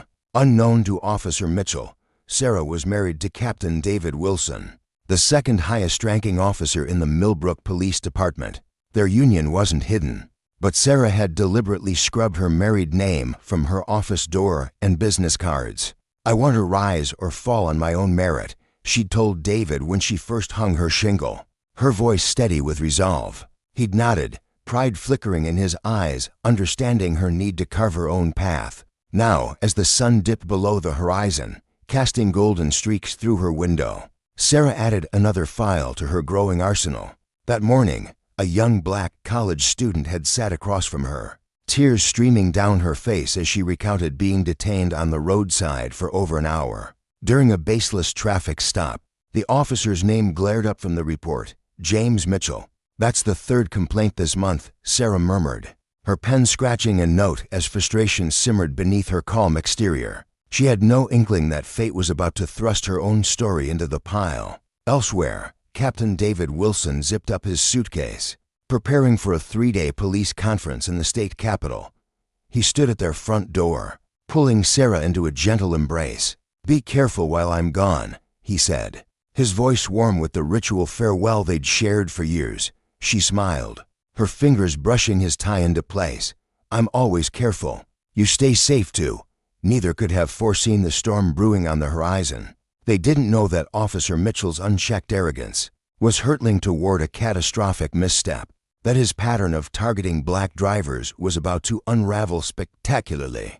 As night draped Millbrook in shadow, 3 lives barreled toward an inevitable clash. Mitchell drove home, chest puffed with pride over another day of what he deemed exemplary policing. Sarah lingered at her desk, piecing together a case that could dismantle the department's silent complicity. And David headed toward the Capitol, his phone silenced for the long drive, oblivious to the chaos about to erupt. The stage was set, the threads of their fates tightening, and the next day would rewrite everything. For Sarah, the following morning unfolded with the quiet rhythm of routine. She spent hours in court, arguing a small claims case with her usual precision, then returned to her office to work through lunch, her desk a fortress of files and half-drunk coffee. By 6 in the evening, exhaustion tugged at her, and she longed for the sanctuary of home. The sky blazed orange as she slid into her black Mercedes, the engine purring to life. Sarah drove with meticulous care, mirrors checked twice, hands steady at 10 and 2, speed locked at the limit. As a Black woman, she knew the stakes of even a minor misstep. David had drilled into her the rules of survival for a traffic stop. Keep your hands visible. Move slowly, stay calm no matter what. She was less than 10 minutes from home when red and blue lights flared in her rearview mirror. Her stomach tightened, but she exhaled slowly, pulling over with practiced precision. She flicked on the interior lights, illuminating the car's cabin, and waited. In the mirror, she saw Mitchell swagger toward her, his hand resting casually on his holster. "License and registration," he barked, skipping any shred of courtesy, his flashlight slicing through the dusk to blind her. She squinted, but kept her tone even. "Of course, officer. I'm going to reach for my purse on the passenger seat. Her movements were deliberate, telegraphed. Just as David had taught her, Mitchell snatched the documents with a grunt. Do you know why I pulled you over? No, sir, I don't, she replied, her honesty unshaken. She'd driven flawlessly, and they both knew it. You were swerving, he lied, his voice dripping with feigned concern. Have you been drinking? Sarah's pulse quickened, but her words stayed steady. No, sir, I don't drink. I'm coming from my law office downtown. I was driving straight and obeying all traffic laws. At the mention of her profession, Mitchell's mask slipped, his eyes narrowing. Step out of the car, he snapped, his tone hardening. May I ask why, officer? I haven't done anything wrong. She discreetly tapped her phone to record, keeping it tucked out of sight. Out now, he bellowed. Or are you resisting? Sarah's mind said she knew her rights, but she also knew the danger crackling in the air. She stepped out, the evening chill biting her skin, her hands raised where he could see them. Walk a straight line, he ordered, skipping every protocol for a sobriety test. She complied, her heels clicking a perfect rhythm on the asphalt. Officer, I'd like to call my husband. This stop is unwarranted, and you've given no valid reason. Mitchell's face twisted into a sneer. Oh, so you're telling me how to do my job? Hands behind your back, you are under arrest for drunk driving and resisting. I'm not resisting, and I'm not drunk, she said firmly, her phone capturing every word. This is an illegal arrest, and you know it. He grabbed her arms, wrenching them back, the cuffs biting into her wrists. We'll see how smart you are at the station, he growled, shoving her toward the cruiser without reciting her rights.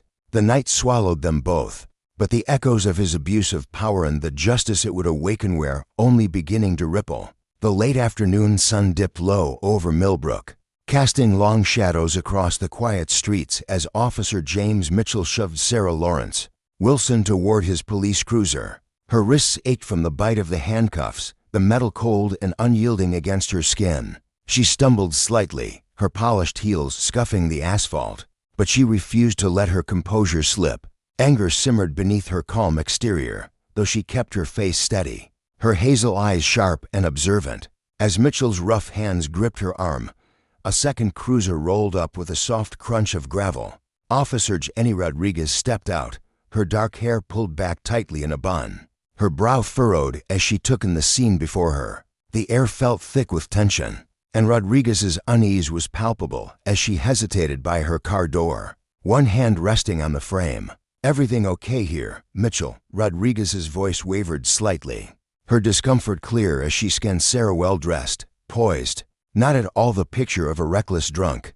Mitchell turned his head sharply, his jaw tight, and raised his voice over the hum of distant traffic. Just another drunk driver with an attitude problem. Call a tow truck for her car, will you? His tone was brash, dripping with authority he wore like a second skin. Sarah caught Rodriguez's gaze and held it, her expression steady but urgent. Officer, she said, her voice cutting through the haze of Mitchell's bluster.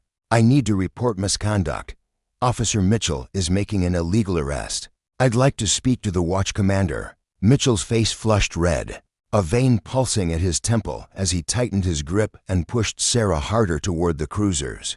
Open door. Save it for the judge, he sneered, his lips curling into a mocking grin as he slammed the door shut with a force that rattled the frame. Through the smudged window, Sarah watched Rodriguez linger by her abandoned car, her fingers twitching toward her phone. The young officer's eyes darted between the vehicle and Mitchell's cruiser, her posture stiff with indecision. Something wasn't right, she could feel it in her gut, a gnawing instinct honed by months on the force. Mitchell, oblivious to her hesitation, slid into the driver's seat, a smug smile spreading across his face as he turned the key. The engine roared to life, and they peeled away, leaving Rodriguez standing alone in the dust. Inside the cruiser, Sarah sat silently, her hands clasped tightly in her lap despite the cuffs. Her mind raced, piecing together the day's events like a puzzle she'd solved a dozen times before. She thought of the files stacked neatly on her desk at home, reports she'd compiled over months, each one detailing complaints against Mitchell, aggressive stops, falsified charges, power trips disguised as justice. She thought of her husband, David, likely standing at a podium right now, his deep voice resonating through a conference hall, as he spoke passionately about community policing. And she thought of the storm brewing just beneath Mitchell's smug exterior, a storm he didn't yet know he'd unleashed. He had no idea who she was, no clue that he'd just arrested Captain David Wilson's wife. But the truth was a freight train, and it was barreling toward him. The Millbrook police station loomed ahead, its fluorescent lights buzzing like a swarm of angry bees as Mitchell marched Sarah through the booking area. The room smelled faintly of stale coffee and disinfectant, the air heavy with the monotony of late shifts. Heads turned as they entered, officers pausing mid-conversation, their eyes lingering on Sarah's tailored coat and the confident click of her heels against the scuffed tiles. She held her head high, refusing to shrink under their stares. Mitchell pointed to a hard plastic chair by the booking desk, his voice sharp and commanding. "Sit there and don't move." He lingered over the order, savoring the control, then turned to his paperwork with deliberate slowness, dragging out each scratch of his pen. Sergeant Pete Collins approached, his broad shoulders hunched slightly as if carrying the weight of too many years in this place. His graying mustache twitched as he glanced at Sarah, then back to Mitchell. "What's the charge?" he asked, his tone neutral but his eyes uneasy. Mitchell leaned back in his chair, loud enough for the room to hear. "Drunk driving and resisting arrest. She was giving me attitude during the stop. You know how these people are." The words hung in the air, crude and heavy. Collins shifted his weight, his boots scuffing the floor. He'd known Mitchell too long, seen this song and dance before brash arrests. Shaky stories, but something about this one gnawed at him. Sarah didn't look drunk. She didn't even look rattled. She just sat there, watching, her silence louder than Mitchell's bravado. "I want my phone call," Sarah said, her voice steady as steel. "And I'd like to report misconduct by Officer Mitchell." Mitchell let out a barking laugh, tossing his pen onto the desk. "Phone calls are a privilege, not a right. You'll get it when I'm ready." It was a lie, and they both knew it. Phone calls were a right, etched into law as clearly as the badge he wore. Sarah's lips pressed into a thin line, but she didn't argue. She didn't need to. The room was shifting around her, the undercurrent of unease growing stronger. Rodriguez stepped into the station then, cradling Sarah's purse and phone in her arms like fragile evidence. She set them on the desk, her movements careful, then hesitated. "Mitchell, can I talk to you for a minute?" Her voice was soft but firm, a plea wrapped in resolve. He waved her off without looking up. "Later. I'm busy teaching someone about respect for law enforcement." Rodriguez's jaw tightened, but she didn't press. Instead, she crossed the room, her boots echoing faintly as she leaned in to whisper to another officer. Sarah caught the flicker of determination in her eyes. Rodriguez was documenting, quietly building a record of what she'd seen. Sarah filed that away, a small spark of hope amid the chaos. Time crawled by, each minute stretching into eternity as Mitchell dawdled over the paperwork, his pen tapping rhythmically against the desk. He wanted her to crack, to beg, to give him the satisfaction of breaking her calm. But Sarah sat still, her gaze sweeping the room like a hawk. She noticed the glances from other officers, some curious, some concerned, heard the hushed whispers, saw the quick phone calls made and abruptly ended.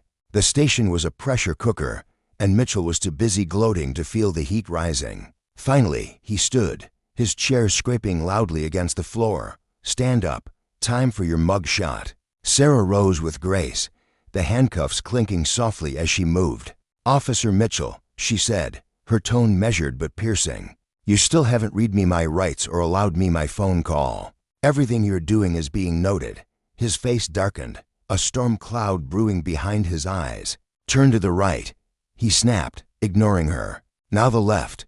He guided her through the process with a roughness that bordered on spite, then moved to the fingerprint scanner, pressing her fingers against the glass with unnecessary force. He was so consumed with his petty victory that he didn't see the tide turning. Rodriguez making calls, Collins pacing nervously, the air thickening with doubt. Out in the Capitol, Captain David Wilson stepped off the stage, his conference lanyard swaying as he loosened his tie. His speech on trust between police and community had earned applause, but his mind was already shifting gears. He switched on his phone, and it erupted of missed calls, texts piling up like storm warnings. A young officer from his department sprinted toward him, breathless. "Sir, we've been trying to reach you for hours."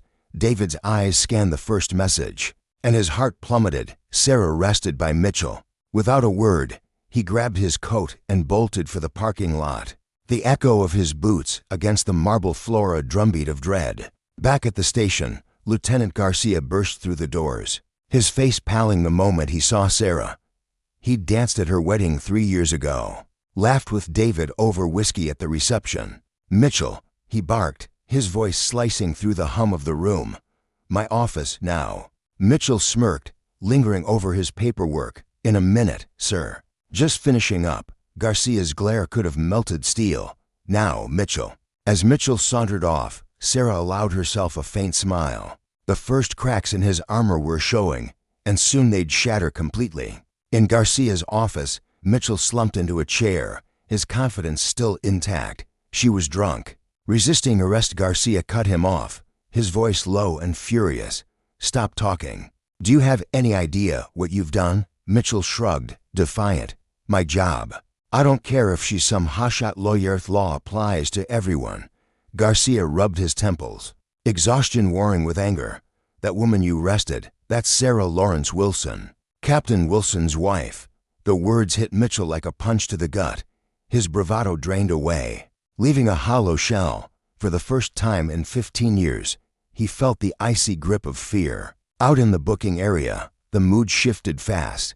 Collins unlocked Sarah's handcuffs with trembling hands, offering her a paper cup of water as an apology. Rodriguez sat beside her, scribbling notes with a focus that bordered on reverence. "Mrs. Wilson." Collins stammered, "We can release you right now, no charges." Sarah shook her head, her voice firm. "No, I want everything processed properly. Every illegal step Mitchell took needs to be documented. This isn't just about me." The station doors flew open, and David stormed in, his conference badge still dangling, his face a mask of controlled fury. The room snapped to attention, officers straightening like soldiers under inspection. "Where is she?" His voice was quiet, but the rage beneath it rumbled like thunder. Sarah stood, and he crossed the room in 3 strides, pulling her into his arms. "Are you okay? Did he hurt you?" He checked her wrists, his fingers gentle where Mitchell's had been cruel. "I'm fine," she said, meeting his gaze. "But we need to talk about Mitchell. This isn't his first time, it's just the first time he picked the wrong target." David's jaw clenched as he turned to Garcia. "Where is he?" "In my office," Garcia replied. "Union rep on the way." David faced the room, his presence commanding silence. "I want everything documented: cam footage, booking photos, paperwork. Every single thing Mitchell did tonight. No one leaves until it's done." Officers scrambled, the weight of his words sinking in. This wasn't just an arrest gone wrong, it was a reckoning. In Garcia's office, Mitchell sat sweating, peering through the glass at David holding Sarah. The woman he'd mocked, cuffed, and humiliated was now the center of a storm he couldn't escape. His stomach churned as memories flashed every unjust stop, every fabricated charge. Every time he'd wielded his badge like a weapon. For years, he'd thrived on power, convinced he was untouchable. Now, staring into the abyss of his own making, he saw the cost. Justice wasn't just a word, it was a force, and it had come for him. Sarah leaned into David, her voice low. "He thought he could break me. He didn't know I've been waiting for this." David nodded, his eyes fierce. "He'll answer for a towel of it." Beyond their embrace, Rodriguez kept writing, her pen a quiet weapon against the abuse she'd witnessed. Collins hovered nearby, guilt etched into his weathered face, knowing he'd stayed silent too long. The lesson was clear: power without accountability was a house of cards, and Mitchell's had just collapsed. For Sarah, for Millbrook, and for every soul he'd wronged. The consequences would echo far beyond this night. The heavy wooden door creaked open, its hinges groaning under the weight of inevitability, and Captain David Wilson stepped into the dimly lit room. His boots thudded against the worn linoleum floor, each step deliberate, echoing with the authority he carried like a second skin. His face was a mask unreadable, carved from years of discipline and restraint, but beneath it simmered a storm of fury and betrayal. Across the room, Officer James Mitchell jolted upright from his chair, his knees trembling as though the ground beneath him had turned to quicksand. Sweat glistened on his brow, catching the faint glow of the overhead light. "Captain, I can explain," he stammered, his voice cracking like brittle glass. "Sit down," David commanded, his tone sharp enough to slice through steel, cold enough to extinguish a raging blaze. The words weren't loud, but they carried a weight that pinned Mitchell back into his seat, his legs buckling beneath him. He clutched the armrests, fingers digging into the chipped wood as if it could anchor him against the tide of consequences.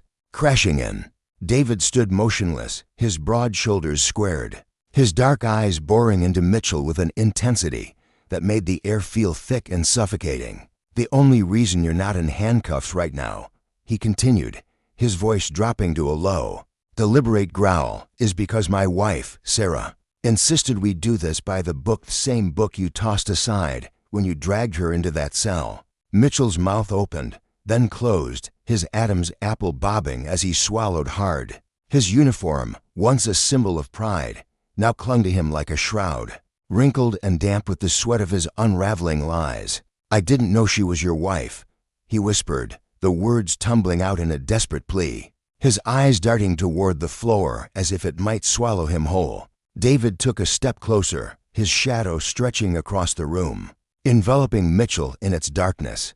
"That's exactly the problem, isn't it?" His voice was quiet now, but it crackled with a controlled rage that made Mitchell flinch. "You didn't know, and you didn't care.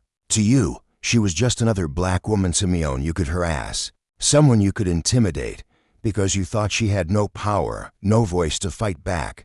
You've been doing this for years, Mitchell, hiding behind that badge like it's a shield. But tonight, that shield's gone." "Please," Mitchell rasped, his voice barely audible, his hands trembling as he pressed them against his thighs. "I've got a familia mortgage, can't lose everything." His eyes, wide and pleading, flickered up to meet David's, searching for a shred of mercy. David's jaw tightened, his fists clenching at his sides as he leaned in closer, his breath steady but heavy with resolve. "And what about the families you've torn apart, the people you've locked up on fabricated charges, the lives you've ruined because you thought your badge gave you the right? Internal Affairs will be here in an hour. I suggest you start really thinking about every racist act you've committed while wearing that uniform, because when we're done, it won't be yours anymore." With that, David turned on his heel, his coat rustling softly as he strode toward the door. The sound of it slamming shut reverberated through the room, leaving Mitchell alone with the weight of his sins. He slumped forward, his elbows crashing onto the table, his head sinking into his hands. Through the grimy window, he caught a glimpse of Sarah outside, her silhouette sharp against the evening light as she spoke with Officer Rodriguez. Her gestures were animated, purposeful. She was building something, a case, a reckoning, and Mitchell knew it would bury him. His phone buzzed on the table, the screen lighting up with a message from his union rep. "Don't say a word." But as he stared at the words, a hollow laugh escaped his lips. It was too late. The badge he'd clung to like a lifeline had slipped through his fingers, and the fragile empire he'd built on intimidation and prejudice was collapsing around him. The next morning, the Millbrook police station buzzed with frenetic energy, a hive of activity stirred by the fallout of Mitchell's actions. The air smelled of stale coffee and ink, the hum of photocopiers and ringing phones filling the space. In the conference room, 2 Internal Affairs investigators, Burrs and Chen, had claimed their territory. The long oak table was a battlefield of evidence. Stacks of files teetered precariously. Laptops glowed with open documents, and half-empty coffee cups sat like sentinels among the chaos. Roberts, a weary man with sharp eyes and a perpetual frown, leaned forward in his chair, his fingers drumming against the table. "Play the body cam footage again," he said, his voice clipped, impatient. Chen, younger but no less meticulous, clicked a key on her laptop, and the grainy video flickered to life on the screen.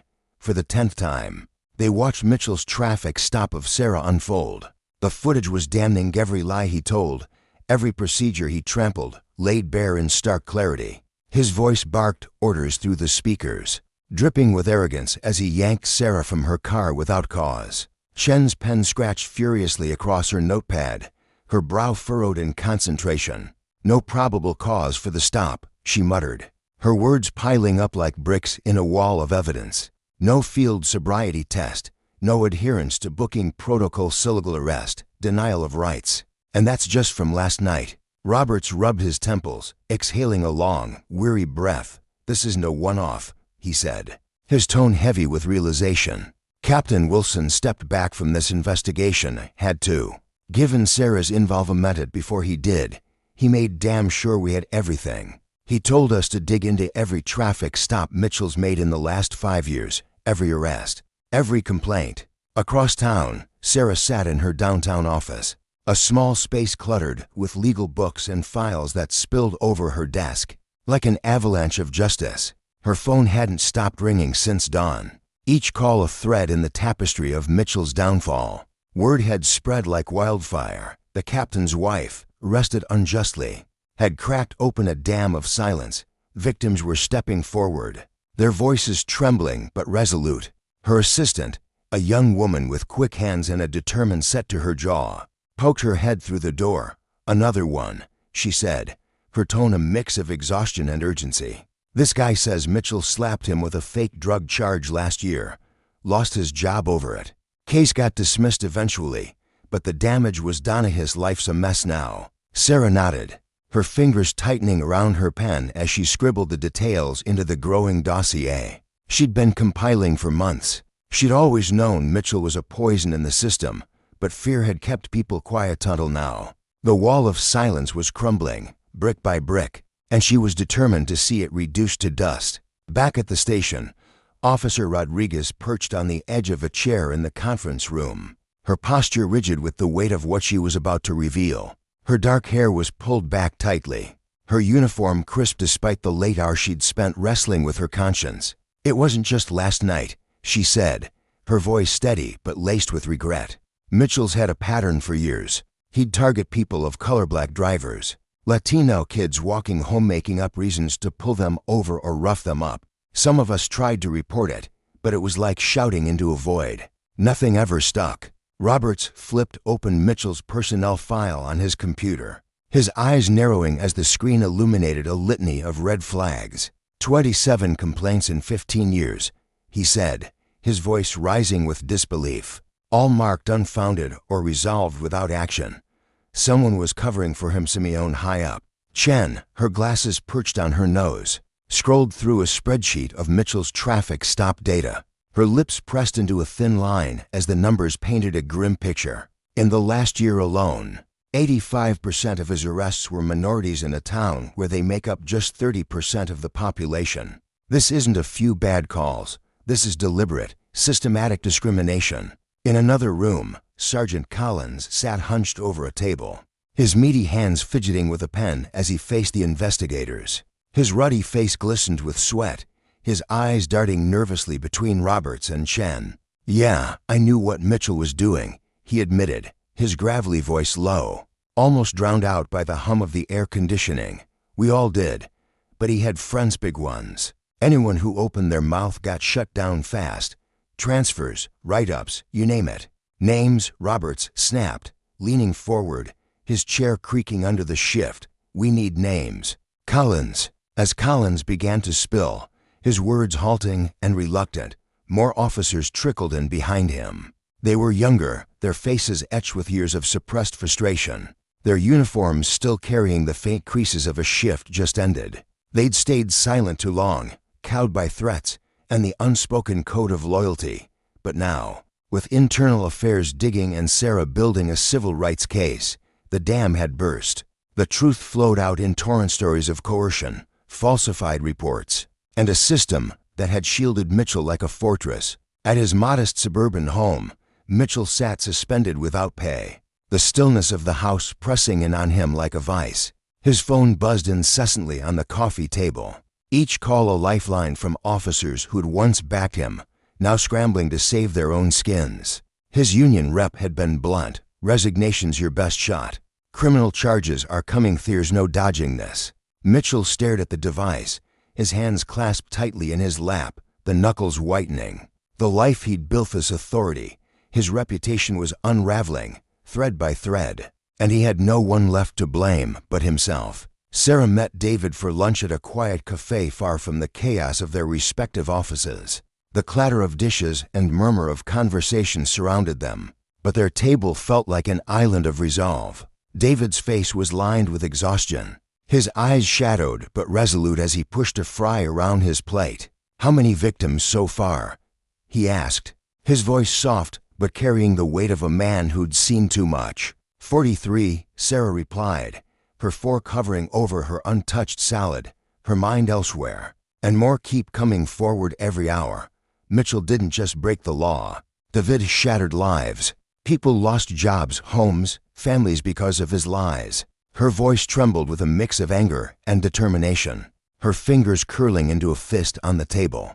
David reached across, his calloused hand closing over hers, warm and steady. "And now they'll get justice because of you," he said, his gaze locking with hers. Because he finally picked the wrong person to target. Simeon, he couldn't scare into silence. Sarah shook her head, her lips tightening. "It's not just about him. It's the whole rotten system that propped him up. That's what we need to dismantle." Back at the station, the conference room had become a war room, its walls closing in under the weight of evidence. Roberts and Chen added another stack of files to the pile, their eyes bleary but sharp. "This is bigger than Mitchell," Chen said. Her voice tinged with awe and dread as she surveyed the mountain of paperwork. "Other officers helped cover it up. There's a network here." Roberts nodded, reaching for his lukewarm coffee, the steam long gone. "Career ending big." He agreed, his tone grim but satisfied. "Sometimes you've got to rip the whole tree out, roots and all, not just trim a bad branch." Outside, news vans lined the street, their antennas piercing the sky like spears. Reporters swarmed, microphones thrust toward anyone who'd talk. The story: a racist cop's false arrest of the captain's wife exposing decades of systemic corruption, was too explosive to contain. Change was barreling toward Millbrook, whether the old guard liked it or not. A week later, Mitchell sat in his lawyer's office, the air thick with the scent of leather and despair. Papers littered the desk: body cam transcripts, arrest logs, text messages where he'd bragged about targeting minority drivers. His lawyer, a balding man with a tired slump to his shoulders, didn't sugarcoat it. "It's bad, James," he said, his voice flat. "The DA's filing multiple count civil rights violations, false arrests, abuse of power. And that's just the criminal side. Sarah Wilson's got a class action suit with 48 victims and counting." Mitchell wiped a clammy hand across his forehead, his breath shallow. "What are my options?" he croaked, his throat dry as sandpaper. "Not many," the lawyer replied, sliding a plea bargain draft across the desk. "The union's cut you loose. Your buddies at the department are flipping to save themselves. Best I can do is try to keep you out of prison, but it's a long shot." Outside, the story had erupted. Local news crews camped at the station, interviewing victims whose lives Mitchell had upended. A mother wept into a microphone, her voice breaking as she recounted how her son lost his college scholarship over a fabricated charge. "Now he's finally getting what he deserves," she said, tears streaming down her face. Sarah burned the midnight oil, her office a fortress of statements and affidavits. Each story she read off: lost jobs, broken families, shattered reputations, fooled her resolve. David faced pushback at the station, some officers grumbling that Sarah had played the race card, but most rallied behind his reforms. "New dash cams in every car," he announced at a tense staff meeting, his voice cutting through the murmurs. "Body cams on at all times, no more technical glitches during stops." Officer Rodriguez emerged as a linchpin, spending hours with internal affairs, her testimony peeling back layers of corruption. "Mitchell told us this was real police work," she said, her hands clasped tightly in her lap. "If you complained, you were a troublemaker. Good officers quit because of it." Mitchell's allies scattered like rats from a sinking ship. Sergeant Collins took an early retirement deal, trading his badge for leniency. 2 others were suspended, their roles in the cover-up exposed.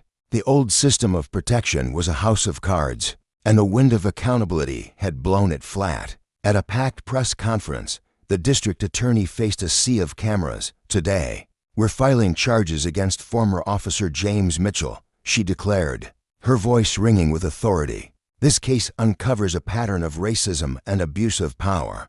We'll prosecute to the fullest." In his living room, Mitchell watched the broadcast, the TV's glow casting harsh shadows across his face. His wife had packed a bag and left that morning, her silence louder than any accusation. The badge he'd once worn with pride sat discarded on the mantel, a relic of a life he'd lost. Justice had come, not as a quiet reckoning, but as a thunderclap, and it taught a lesson as old as power itself. Those who wield it unjustly will one day face its consequences. For Mitchell, that day had arrived, and the echoes of his fall would reshape Millbrook forever. The air in Millbrook felt heavy that week, thick with the weight of a crumbling empire. Mitchell's once pristine suburban home stood eerily quiet now, its windows dark and lifeless. His wife had packed up their 2 children, a boy with his father's sharp jawline and a girl who used to cling to his every word, and driven them 3 hours south to her parents' house, where the scent of fresh-cut grass and her mother's cooking might dull the sting of their new reality.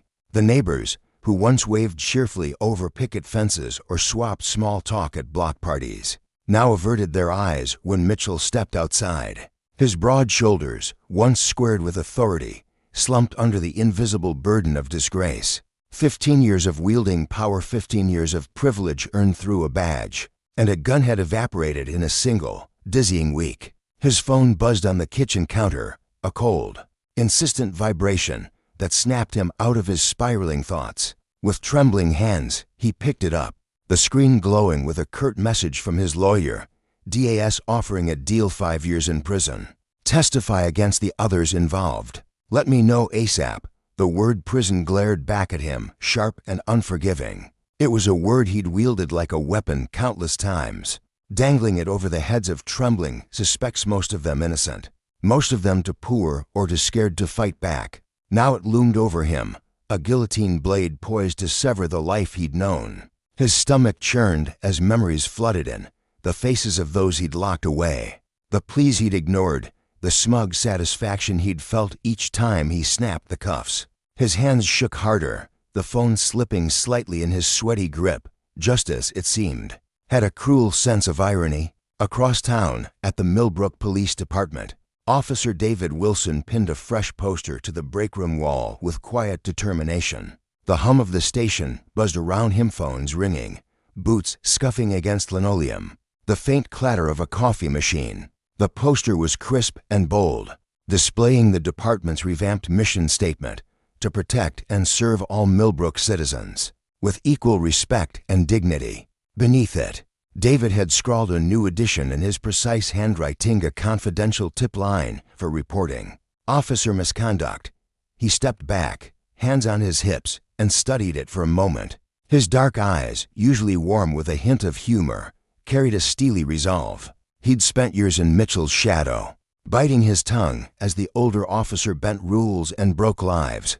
Now, as a captain, David felt the weight of every silent compromise he'd made, the burning need to undo them. In a small, cluttered office a few blocks away, Sarah Wilson sat across from a group of Mitchell's victims, her voice steady but laced with empathy. The room smelled faintly of old coffee and ink, its walls lined with law books and framed diplomas. She leaned forward, her hands clasped tightly as she met their eyes, some red-rimmed from tears, others hardened by years of suppressed rage. "This lawsuit isn't just about the money," she told them, her tone firm yet percent-y. "It's about tearing down a system that let this happen over and over again.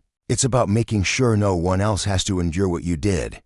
Heads nodded, some hesitant, others resolute. For years, these people, black and brown faces from Millbrook's less affluent neighborhood Shad lived in, Mitchell's crosshairs, powerless beneath the gleam of his badge.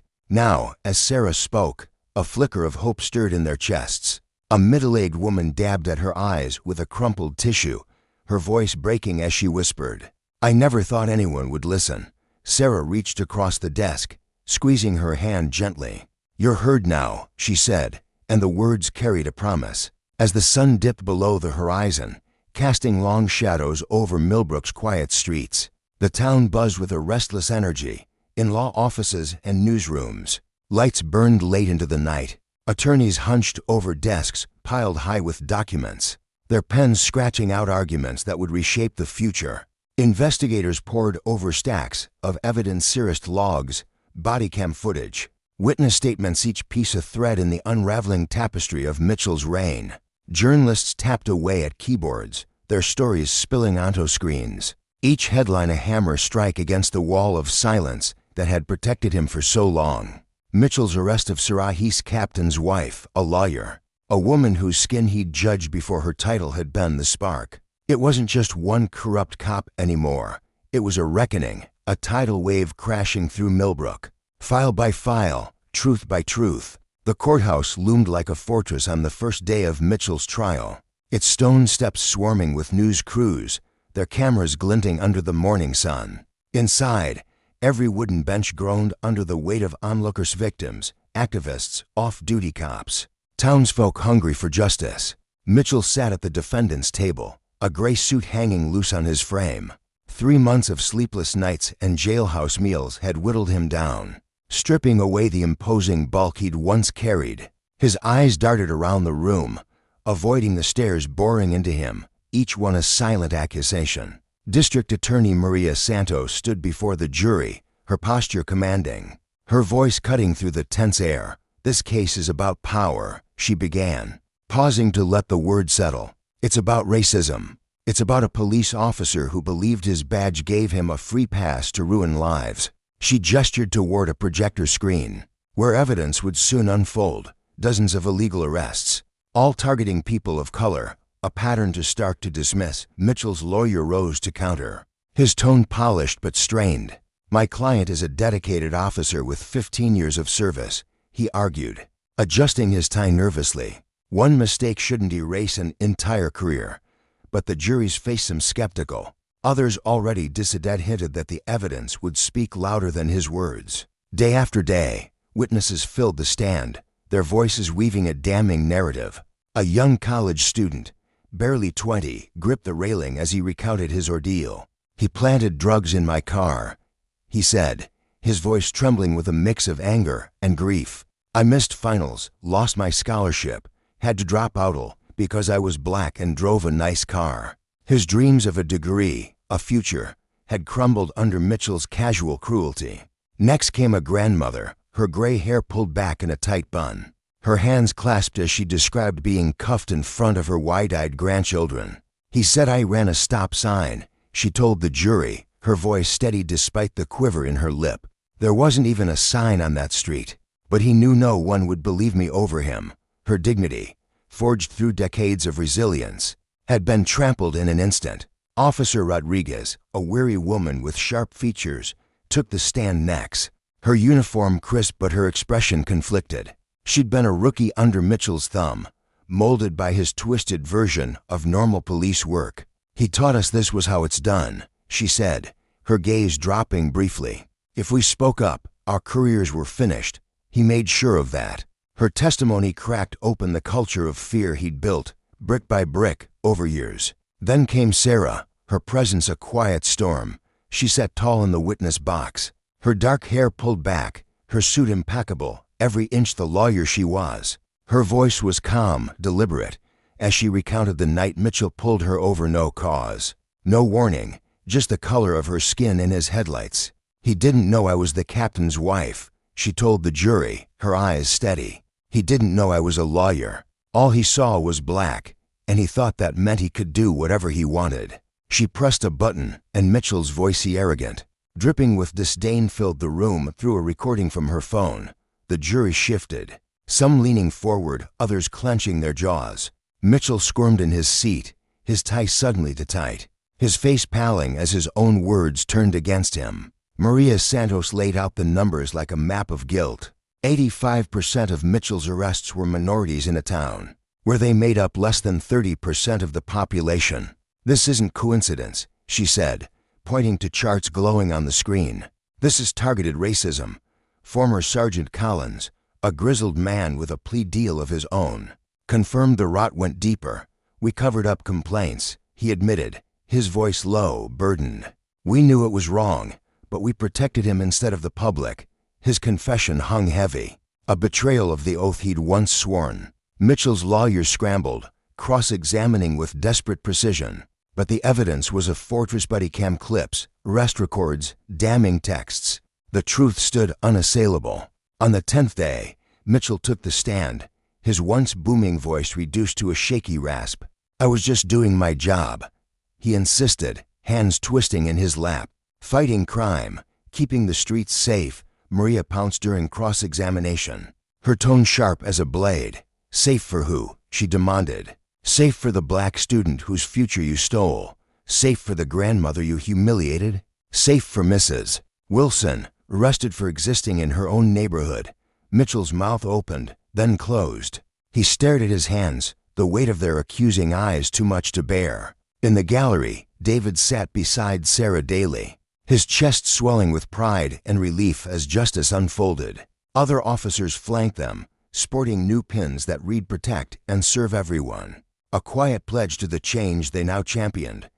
After tense hours, the jury returned. The courtroom hushed as the foreman rose, his voice steady. "On the charge of civil rights violations, we find the defendant guilty. On the charge of false imprisonment, guilty. On the charge of abuse of power under color of law, guilty." Each verdict landed like a thunderclap. Mitchell slumped, his head bowing as his career, his freedom, and the corrupt system he'd embodied were buried beneath the rubble. Outside, as the sun dipped low, Sarah stood hand in hand with victims, facing a sea of cameras. "This verdict sends a message," she declared, her voice ringing clear. "A badge isn't a shield for racism. Power comes with responsibility, and justice, however delayed, will find those who abuse it."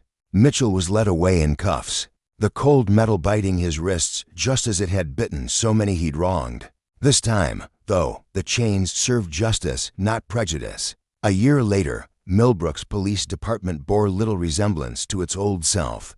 David, now Chief Wilson, stood before the new Community Oversight Board, a diverse group of citizens filling the room with eager faces. "Arrests are down 40%, he reported, his voice warm with progress, "but trust is up. Every officer gets bias training, body cams stay on, and every complaint gets a real investigation." Sarah, in the audience, beamed at her husband. Her lawsuit's $5 million settlement a stepping stone to reform new hiring rules, traffic stop audits, a citizen board with teeth.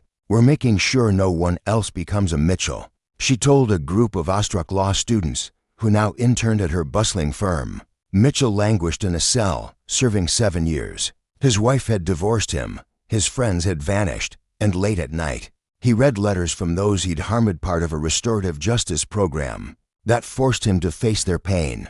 Sergeant Rodriguez, newly promoted, led community outreach, visiting schools and rec centers. "Mitchell taught us arrests were the goal," she told rookies, her tone firm but hopeful. "Now we know good policing means protecting rights, building trust, serving everyone." The college student Mitchell had framed was back in school, settlement funds paving his way.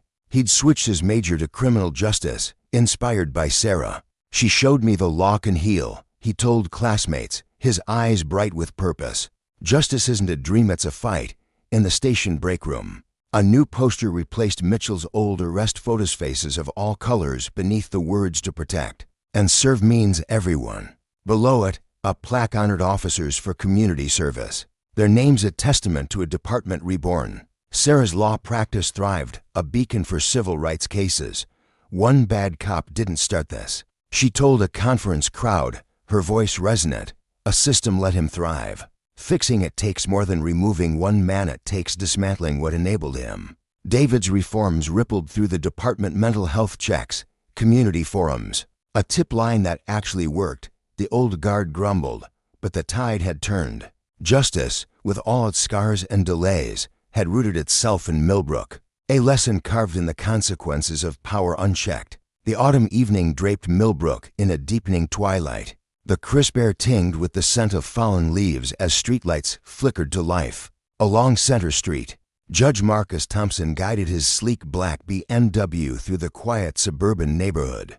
The hum of the engine, a steady companion after another grueling day at the federal courthouse. At 52, Marcus carried the weight of 15 years as one of the city's most esteemed judges, his silver-rimmed glasses glinting faintly in the dashboard glow. His dark suit still crisp despite the long hours. His jacket rested carefully across the back seat. The tie loosened just enough to signal the end of a 12-hour marathon of hearings. Fatigue tugged at him, but so did the promise of home, his wife's warm smile, the laughter of his teenage daughter, a glass of bourbon by the fireplace. In the rearview mirror, a white and blue police cruiser loomed into view, trailing him for 6 blocks now. Marcus's eyes flicked to the speedometer on the limit, not a mile over, yet his hands tightened on the wheel, a knot of tension coiling in his shoulders. Even after decades of building a life of dignity and authority, even with a federal judge's badge in his wallet, he couldn't shake the old, gnawing awareness, a black man in an expensive car, driving through a manicured neighborhood after dark, was a target. The feeling wasn't new, it was a shadow that had followed him since boyhood, through law school, through every late-night drive home. He exhaled slowly, steadying himself, and activated the dashboard camera he'd installed years ago, a precaution born of too many encounters. Just like this, behind the wheel of the cruiser, Officer James Reynolds kept his gaze locked on the BMW. At 34, with 8 years on the force, Reynolds had carved out a reputation that clung to him like cigarette smoke, sharp, persistent, and divisive. His supervisors had flagged his record before, noting the disproportionate number of minority drivers he pulled over. Reynolds always had his defense ready, delivered with a shrug and a smirk. "I don't see color. I see suspicious behavior tonight." His instincts buzzed as he watched the BMW roll to a precise stop at a sign. Nothing illegal, nothing erratic, yet something about it, a black driver in this neighborhood. At this hour pricked at him. His finger lingered over the light bar control, itching to flip it. When the red and blue lights flared behind him, Marcus felt his chest tighten, a bitter mix of resignation and defiance surging through him. He hadn't swerved, hadn't sped, hadn't so much as rolled through a stop.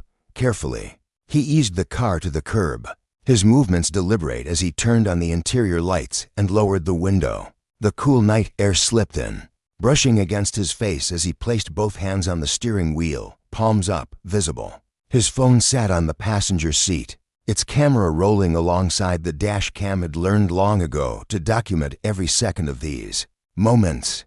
In the side mirror, he saw the officer approaching, flashlight beam slicing through the dusk, catching the edge of his glasses and momentarily blinding him. Reynolds strode up, tall and broad-shouldered, his military buzz cut sharp against the dimming sky. His face was a mask of stern resolve, etched lines suggesting a man who thrived on control. His right hand hovered near his holster, a detail Marcus clocked in Stant Liars on the bench, had honed his eye for the subtle cues of power and threat. "License and registration," Reynolds barked, the flashlight beam pinning Marcus's face like a spotlight. The judge kept his voice even, though anger simmered beneath his calm. "Good evening, officer. I live in this neighborhood. May I ask why you've pulled me over?" Reynolds's jaw tightened, his eyes narrowing. "I'll ask the questions here. License and registration." Now, the command was a wall, unyielding. But Marcus moved with the precision of a man who knew the stakes. "Officer, I'm reaching for my documents. They're in the glove box," he said, narrating each motion as he retrieved his wallet and papers. He handed them over, watching Reynolds' expression shift a flicker of uneasy as the flashlight caught the words, "Federal judge" on his ID. Marcus pressed on, his tone measured but firm, the same tone that silenced courtroom outbursts. "Sir, I still haven't been told why I was stopped. Could you please explain what violation you observed?" The officer straightened, his confidence faltering like a candle in a draft. He'd expected compliance or defiance, not this quiet, unshakable authority. The weight of his mistake began to settle on him, heavy as the night air, but he doubled down. Clinging to routine, "Step out of the vehicle," he ordered, though his voice wavered. Less certain now, Marcus inhaled deeply, his mind flashing to the cases he'd presided over, traffic stops spiraling into violence, lives lost over nothing. He pressed record on his phone again, ensuring every word was captured. "Officer Reynolds," he said, his voice clear and deliberate. "I respectfully decline to exit my vehicle unless you provide a legitimate reason for this stop. As you can see, I'm a federal judge. I know my rights." Reynolds' face flushed, sweat beading on his forehead despite the evening chill. In 8 years, no one had ever met his authority with such poised resistance. Most people shouted or shrank. This man dissected him with calm precision. "I observe your vehicle driving erratically," he said, the lie souring his tongue. He knew his dash cam would betray him, but he was cornered. Marcus raised an eyebrow, unflinching. "Officer, your cruiser has a camera. So does my car, and my phone's recording. Would you like to revise that statement?" A young couple ambled by with their dog, their curious glances piercing the tension. Reynolds felt stripped bare, his usual bravado crumbling under Marcus's steady gaze. His hand dropped from his holster, limp, defeated. He began, then faltered, words failing him for the first time in his career. Marcus seized the moment, shifting the encounter as he often did in court from confrontation to lesson. "What's your badge number and supervisor's name?" he asked, his tone still even but carrying an edge of inevitability. "Badge number 47 to 800, sir. Lieutenant Sarah Martinez is my supervisor," Reynolds replied. The response automatic, almost robotic. Marcus nodded, pulling out his phone. "Thank you. Lieutenant Martinez and I served on the Police Oversight Committee together. I'm texting her now." His fingers flew across the screen, each tap a quiet hammer strike. Reynolds' stomach lurched. This wasn't just a stop gone wrong, it was a reckoning. Across town, Sarah Mitchell strolled hand in hand with her husband, David. Through their neighborhood, a police cruiser rolled past, and the officer inside offered a friendly wave. Sarah returned it, her shoulders relaxed, the old dread of flashing lights replaced by a cautious ease. Years ago, she'd been the one pulled over humiliated, handcuffed, targeted by Officer Mitchell, a man whose abuse of power had scarred countless lives. Her arrest had been a searing wound, one she'd shared with a reporter. It hurt deeply. But sometimes pain is the spark that heals. David squeezed her hand, his voice soft. "Do you think Mitchell learned anything?" Sarah paused, watching the sunset paint Millbrook in gold and amber. Maybe, maybe not. But the system learned. The department learned. The city learned. And now we're showing others. The shift hadn't come easily. The officers who'd shielded Mitchell were gone, replaced by those who prized fairness. The grandmother once cuffed in front of her grandchildren now sat on the oversight board, her voice steady at meetings. "It's not perfect. Change is slow. But we have hope now." Her grandkids, once terrified of uniforms, now laughed at police athletic league games, chasing soccer balls under officers watchful, kinder eyes. Millbrook wasn't flawless, but it was better because Sarah had fought, because pain had fueled progress. Justice had taken root, not just for her, but for all. For Marcus, that justice felt both personal and universal as he watched Reynolds squirm. The officer's career hung in the balance, a lesson in consequences unfolding in real time. For Reynolds, it was a mirror he couldn't escape, years of denial reflected back in the judge's unflinching stare. Power, unchecked, crumbled under scrutiny, and Millbrook was learning that lesson one sunset at a time. The night air hung heavy with tension as Officer James Reynolds stood beneath the flickering streetlights, his flashlight trembling slightly in his grip. He had just pulled over a sleek black sedan, its driver a man whose calm demeanor unsettled him in ways he couldn't yet name. Reynolds had been ready to issue a citation, his mind racing with the usual justification scrutiny procedure. Instinct honed by years on the force wind, the man rolled down his window and fixed him with a steady, piercing gaze. That gaze belonged to Judge Marcus Thompson, a federal judge whose authority far eclipsed Reynolds' own. Though the officer didn't know it at first, the revelation came like a punch to the gut, leaving Reynolds reeling as he braced for the consequences of his mistake. He could already picture the fallout, the mortgage payments for his kids' school fees piling up, the look of betrayal on his wife Maria's face when he'd have to confess he'd lost his job over this. His chest tightened at the thought, shame and fear twisting together in a knot. But Judge Thompson didn't react the way Reynolds expected. Instead of a sharp rebuke or a promise of disciplinary action, the judge's voice softened. shifting from the confrontational edge Reynolds had anticipated to something quieter, more reflective. "I believe this could be an opportunity," Thompson said, his eyes never leaving Reynolds. Something more constructive than a formal complaint. The words caught Reynolds off guard, his breath hitching as he blinked in confusion. An opportunity. He'd been steeling himself for ruin, not redemption. The judge continued, his tone measured and deliberate. The same cadence he used to command his courtroom. "Tomorrow morning, I'm presiding over several casus bellis conduct, racial profiling. I'd like you to be there, Officer Reynolds. Not as punishment, but as a chance to see things differently." The offer lingered in the cool night air, a lifeline extended where Reynolds had expected a noose. He stood frozen, his mind scrambling to process this unexpected turn. "Sir," he stammered, searching for words. "Are you saying you're not going to file a complaint?"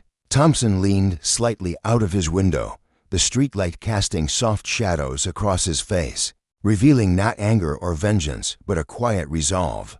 "I've seen too many careers end over mistakes, Officer Reynolds," he said. "What I haven't seen enough of is growth, change. The choice is yours: face the disciplinary board, or take this chance to understand why moments like this carry such weight." Reynolds lowered his flashlight, its beam dipping to the pavement as he finally saw the judge clearly. There was no malice in Thompson's expression, only an invitation to something better. "Court starts at 9 a.m., the judge added, his voice firm yet tinged with a faint warmth. "Courtroom 304. I trust you can find it without a GPS." A flicker of humor danced in his words, and Reynolds managed a small, sheepish smile, heat rising to his cheeks. "Yes, Your Honor. I'll be there," he replied, his voice steadier than he felt. As Thompson drove off, the hum of his engine fading into the night, both men sensed that the morning would bring more than just a court session. It would mark the beginning of a shift neither could fully predict. The next morning dawned with a cruel brightness, the sunlight streaming through Reynolds' bedroom window like a spotlight on his sleepless night. He stood before the bathroom mirror, adjusting his uniform for what felt like the dozenth time, his fingers fumbling with the buttons. Dark circles shadowed his eyes, a testament to the hours he'd spent replaying the traffic stop in his mind the moment he'd singled out Thompson, the weight of his own assumptions crashing down on him. From the doorway, Maria watched him, her brow furrowed with worry. "James, you've been so quiet since you got home," she said softly, stepping closer. "What happened last night?" He turned to her, his shoulders sagging under an invisible burden. "I messed up, Maria," he admitted, his voice cracking. "I pulled over a federal judge." He couldn't finish, the truth lodging in his throat like a stone. "Because he was black." She finished for him, her tone gentle but heavy with understanding. She'd feared this day might come, had noticed the slow hardening in her husband over his years on the force, the way his instincts had begun to skew toward suspicion rather than fairness. Her eyes searched his, silently pleading for the man she'd married to still be there beneath the uniform. By 8:45 a.m., Reynolds was navigating the courthouse, the marble halls stretching endlessly before him as he passed through security. Other officers nodded in his direction, their casual greetings tinged with assumption she must be here to testify, they thought. If only they knew. His boots echoed against the polished floor as he approached courtroom 304, his stomach churning with a mix of dread and curiosity. Inside, Judge Thompson was already at the bench, papers spread before him, his presence commanding even in silence. He glanced up as Reynolds entered, offering a subtle nod.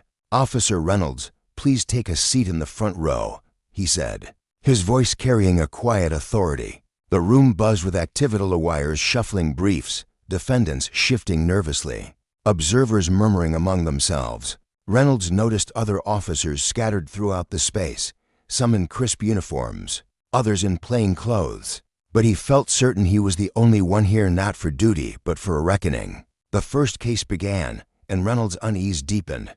A young black man stood before the bench, accused of suspicious behavior while waiting for a bus. The arresting officer, a grizzled veteran named Parker with 2 decades of service, took the stand, his testimony dripping with confidence. "Reasonable suspicion," Parker declared, his chest puffed out as he recounted the encounter. Reynolds shifted in his seat, a cold sweat prickling his skin. He recognized those words. That certainty mirrored his own from the night before. Judge Thompson listened intently, his face a mask of neutrality, until Parker finished. Then, removing his glasses with deliberate care, the judge leaned forward. "Officer Parker," he said, his voice calm but edged with steel, "could you explain to this court what specific behaviors justified your suspicion?" The question was simple, but it sliced through Parker's bravado like a blade. Under Thompson's measured probing, the veteran's answers faltered, his certainty crumbling as it became clear the arrest hinged not on evidence, but on the young man's race and the neighborhood he'd been in. Reynolds felt his face flush, the parallels to his own actions burning in his mind like an accusation. Case after case unfolded, each peeling back another layer of the biases woven into the system Reynolds had served. There was the middle-aged woman detained for loitering outside her own apartment, the teenage boy searched without cause on his way home from school. Through it all, Thompson presided with a patience that struck Reynolds as extraordinary for raising his voice, never indulging in anger, but never letting injustice pass unchecked. During a brief recess, the courtroom emptied, leaving only the bailiff lingering at a respectful distance. Thompson beckoned Reynolds to the bench, his eyes sharp with curiosity. "What have you observed so far, officer?" he asked, his tone inviting rather than accusing. Reynolds straightened, his hands clasped tightly behind his back. "Your Honor," he paused, gathering the courage to voice what he'd been wrestling with. "I've seen patterns I didn't want to admit existed. When that last officer talked about his gut feeling, I heard myself in his words." Thompson nodded slowly, a faint glimmer of approval in his gaze. "It's not easy to face our own flaws, is it?" he said. "No, sir," Reynolds replied, his throat tight. "I always thought I was just doing my job, trusting my instincts. But sitting here," he gestured to the courtroom, its empty seats still echoing with the morning's testimonies, "I see it differently now." The judge leaned forward, his voice dropping to a confiding tone. "Let me tell you something, officer. 25 years ago, before this robe, I was pulled over 3 times in 1 month in my own neighborhood. Each time, it was routine. Each time, I had to prove I belonged." The words landed like a weight on Reynolds' chest, shame pressing down harder with every syllable. He thought of Thompson the night before, sitting calmly in his car, facing yet another stop with that same weary dignity. "When I pulled you over," Reynolds said, his voice barely above a whisper, "you saw what you expected to see." Thompson finished the thought for him. "But what matters now is this. What will you see tomorrow?" The question hung between them, unanswered, as sunlight streamed through the courtroom windows, catching the badges of officers arriving for the afternoon session. Reynolds watched them, their polished insignias glinting a reminder of the power he wielded, the responsibility he bore, and the harm he could undo if he chose to. A year later, the air in City Hall's main conference room buzzed with anticipation. Judge Marcus Thompson stood at a podium, his voice resonating through the packed space as he addressed a sea of police officers, community leaders, journalists, and citizens. In the front row, Officer James Reynolds sat beside Maria, her hand resting proudly on his arm. "Today," Thompson began, "we're not just launching a program. We're igniting a movement," breached the gap. Behind him, a screen displayed stark statistics, a 70% drop in racial profiling complaints, traffic stops reflecting fairness across neighborhoods, trust blossoming where suspicion once thrived. Reynolds' mind drifted to the past year training program he'd helped build, now adopted by 5 other cities, and the small victories no headline would capture. Just last week, he'd watched one of his trainees, Officer Chen, approach a teenage boy flagged for suspicious behavior outside a convenience store. Instead of escalating, Chen had talked to the boy, learned he was waiting for his working mother, and ended up crouched beside him, helping with algebra homework under the store's neon glow. Thompson's voice pulled him back. "Officer Reynolds, and I could have let that night end differently. I could have filed a complaint. He could have dug in his heels. Instead, we built this." He gestured to a group of young officers in the crowd, 20 fresh faces, the first class of Breach the Gap mentors. Among them was Chen, whose rookie nerves had given way to a quiet confidence Reynolds had nurtured. "They'll bridge the divide," Thompson said, turning fear into understanding, silence into dialogue. Reynolds smiled at his mentees, each one carrying not just skills but the story of his own transformation, a lesson in justice. Born from a single traffic stop, proving that the consequences of power misused could be undone, and that accountability could light the way to something greater. Maria's fingers tightened around her husband's hand, her knuckles whitening as Judge Thompson's voice filled the auditorium with a quiet, steady power. She could feel the tremble in Reynolds' grip, a mirror to the storm of emotions swirling within her own chest. This moment meant the unveiling of the next phase of their program, was the culmination of years of relentless effort. Late nights spent hunched over stacks of training manuals, their kitchen table buried under papers and coffee mugs, had become their norm. Weekends slipped away in crowded community halls, where voices rose in heated debates or softened into tentative hope. Every conversation with skeptical officers, each resistance met with patience, had built this fragile bridge to change.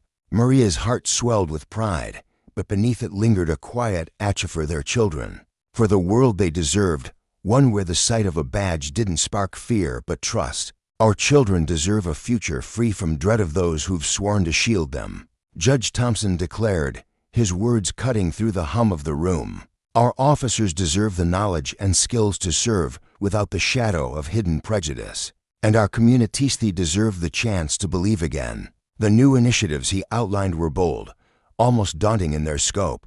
Regular dialogues between citizens and police would unfold in town halls, raw and unfiltered. Ride-along programs would invite ordinary people into the passenger seats of patrol cars, letting them see the streets through an officer's eyes. Training on implicit bias would begin at the academy, rooting out flaws before they could fester. And monthly meetings would offer officers a space to lay bare their struggles and victories, their voices no longer stifled by pride or protocol. As the presentation ended, the room buzzed with life. Small clusters of people formed, their chatter a symphony of shared stories and budding ideas. Reynolds stood near the edge of the crowd, his gaze fixed on his teenage son, who gestured wildly while talking to a black student from the Youth Advisory Board. They'd launched a year ago. The boy's dark eyes sparkled with enthusiasm, his hands painting pictures in the air. A year prior, such a scene to kids from different worlds laughing together would have felt like a distant dream. Reynolds' chest tightened, not with the old weight of doubt, but with something lighter, something like hope. Later, as the evening deepened, Reynolds and Judge Thompson lingered in the parking lot. The air was cool, tinged with the faint scent of exhaust and blooming jasmine from a nearby hedge. Behind them, the building glowed with warm light, silhouettes still moving inside as conversation stretched into the night. Reynolds tilted his head back, staring at the star-dusted sky. "Did you ever picture this?" he asked, his voice rough with wonder. "All these people, still in there, talking, planning?" Judge Thompson's lips curved into a knowing smile, his eyes crinkling at the corners. "Truth be told, I did. The second you stepped into my courtroom that first day, I saw a flicker of something potential. Maybe I knew there was a chance for something real." He paused, his gaze drifting to the horizon. "Change doesn't come from locking people up, Reynolds.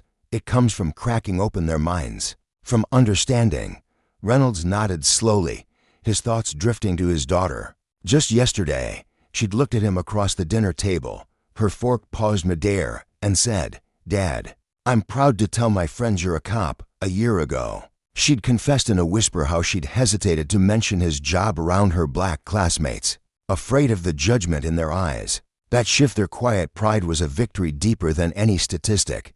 "That's how we measure it," Judge Thompson added, his voice soft but firm, "when our kids can see the world we're building." As they turned to leave, a young black officer approached, his polished shoes clicking against the asphalt. His posture was stiff, almost reverent. "Sir," he said, addressing Reynolds, "I just wanted to tell ya your story. What you've done here reads why I joined the force. I wanted to be part of this." Reynolds felt a lump rise in his throat, his breath catching as the weight of the words settled over him. He glanced at Judge Thompson, who gave a subtle nod, as if to say, "See, this is it." A year ago, the judge had told him about Officer Miller, a man whose single act of humility had rippled across decades. shaping lives including Thompson's. Now, standing there, Reynolds understood. He was part of that chain, a link in a legacy of redemption. "We're not done yet," Judge Thompson said, his tone resolute as he clapped a hand on the young officer's shoulder. "But every step we take smooths the path for the next one." The journey had begun a year earlier, in the fading light of an afternoon courtroom session. Judge Thompson had summoned Reynolds to his chambers, a wood-paneled sanctuary that smelled of polished oak and old leather. The walls loomed with shelves of law books, their spines cracked from years of use, and framed photographs captured the judge alongside community leaders, even a president or two. Reynolds sank into a leather chair across from the judge's desk, his police cap clutched in his hands, the brim creased from his nervous grip. The day had drained him hours of testimony, cases piling up like stones on his chest, but it had also sharpened his senses, peeling back layers of ignorance he hadn't known he carried. "Officer Reynolds," Judge Thompson began, settling into his seat with a creak of wood. "I noticed you scribbling notes today. What's on your mind?" Reynolds fumbled for his notepad, the pages crinkling as he flipped them open. His handwriting sprawled across the lines, jagged from the tremor in his hands. "Your Honor, I counted 17 cases today. 12 of the arrests hinged on suspicious behavior." But when you pressed for details, he swallowed, the bitterness of the truth coating his tongue. "Most of us couldn't explain it," just said the person looked out of place. Judge Thompson leaned forward, his elbows resting on the desk, his dark eyes piercing but patient. "And what does out of place mean, in your experience?" Reynolds hesitated, the answer clawing its way out. "Being black or Hispanic in a rich neighborhood," he admitted, the words heavy, accusing. "Like when I stopped you last night." The judge didn't flinch, but his silence was louder than any reprimand. Then he spoke. "I've got a proposition for you, officer. Lieutenant Martinez and I talked this morning. Instead of a formal complaint, I want you to work with me on something different." Reynolds straightened, a flicker of hope battling the dread in his gut. "For the next month, 3 days a week, you'll sit in courtrooms, watch cases involving police. But here's the real task. Help me build a training program for your fellow officers. Based on what you see." Reynolds blinked, stunned. "A training program, sir? Why me? After what I did, we trust me with this." Judge Thompson reached for a faded photo on his desk and slid it across to Reynolds. In the grainy image, a younger Thompson stood beside an older white officer, both smiling broadly. "That's Officer Frank Miller," the judge said, his voice softening. 30 years ago, he stopped me for driving while black, but instead of brushing it off or punishing me, he owned his mistake, spent the next 2 decades reforming the department from the inside. He was my mentor, my friend. Hell, he stood beside me at my wedding." Reynolds studied the photo, tracing the warmth in their expressions. "What happened to him?" he asked. "Retired 5 years back," Thompson replied. "But his mark's still here, in every officer he shaped." "Sometimes, Reynolds, our worst missteps open the door to our greatest good. So, are you in?" Reynolds looked from the photo to the judge, his world tilting on its axis. Shame, fear, and a spark of purpose collided within him. "Yes, Your Honor," he said, his voice steady for the first time that day. "I want to fix this." A week into his assignment, Reynolds sat in courtroom 304, a fresh notebook in hand. The air smelled faintly of dust and stale coffee, the wooden benches creaking under the weight of spectators. Today wasn't just observation, was dissecting testimony, piecing together patterns. The case before Judge Thompson centered on Marcus Johnson, a lanky 16-year-old with wide, nervous eyes, arrested for resisting arrest during a jaywalking stop. Officer Peterson, a rookie with a buzz cut and a swagger, took the stand. "The suspect acted aggressively," he said, his chin jutting out. "He reached for his waistband. He thought he had a weapon." Reynolds watched as Judge Thompson played the body camera footage on the courtroom screen. The grainy video showed Marcus fumbling for his school ID, his voice trembling as he stammered about his SAT prep class. No aggression, just a kid scared out of his mind. "Officer Peterson," Thompson asked, his tone even, "where's this aggressive behavior you described?" Peterson's bravado crumbled, his eyes darting to the floor. Reynolds felt a pang of recognition. a mirror to his own past, ever-seeing danger where there was only panic, guilt where there was only innocence. At lunch, he sat alone in the courthouse cafeteria, pushing a soggy sandwich across his plate, when an older black woman approached. Her eyes were red-rimmed, her hands twisting a tissue into knots. "You're one of the officers, aren't you?" she asked, her voice barely above a whisper. He nodded. "Yes, ma'am. Is everything okay?" To his surprise, she smiled faintly. "I just wanted to thank you. I was in court this morning, saw you shaking your head when that young officer talked about Marcus. He's my grandson." Reynolds' breath caught. "Please, sit," he said, pulling out a chair. She sank into it, her shoulders slumping. "Marcus is a good boy hunter student, never in trouble." But ever since her voice trailed off, and Reynolds understood. The weight of that moment off one officer's snap judgment thought nearly crushed a family. And yet, here she was, thanking him. For the first time, he saw the stakes not as abstract ideals, but as lives, fragile and real. The story wasn't just about Reynolds or Thompson, it was about the ripple effects, the lessons carved into every soul they touched. Maria, with her fierce love and tireless resolve, had held their family together through the chaos. Her quiet strength a beacon for Reynolds when doubt crept in. The young black officer in the parking lot carried a fire in his chest, ignited by a story that could have ended in disgrace, but instead lit a path forward. Even Marcus' grandmother, her hands trembling but her spirit unbroken, embodied the resilience of a community too often wronged.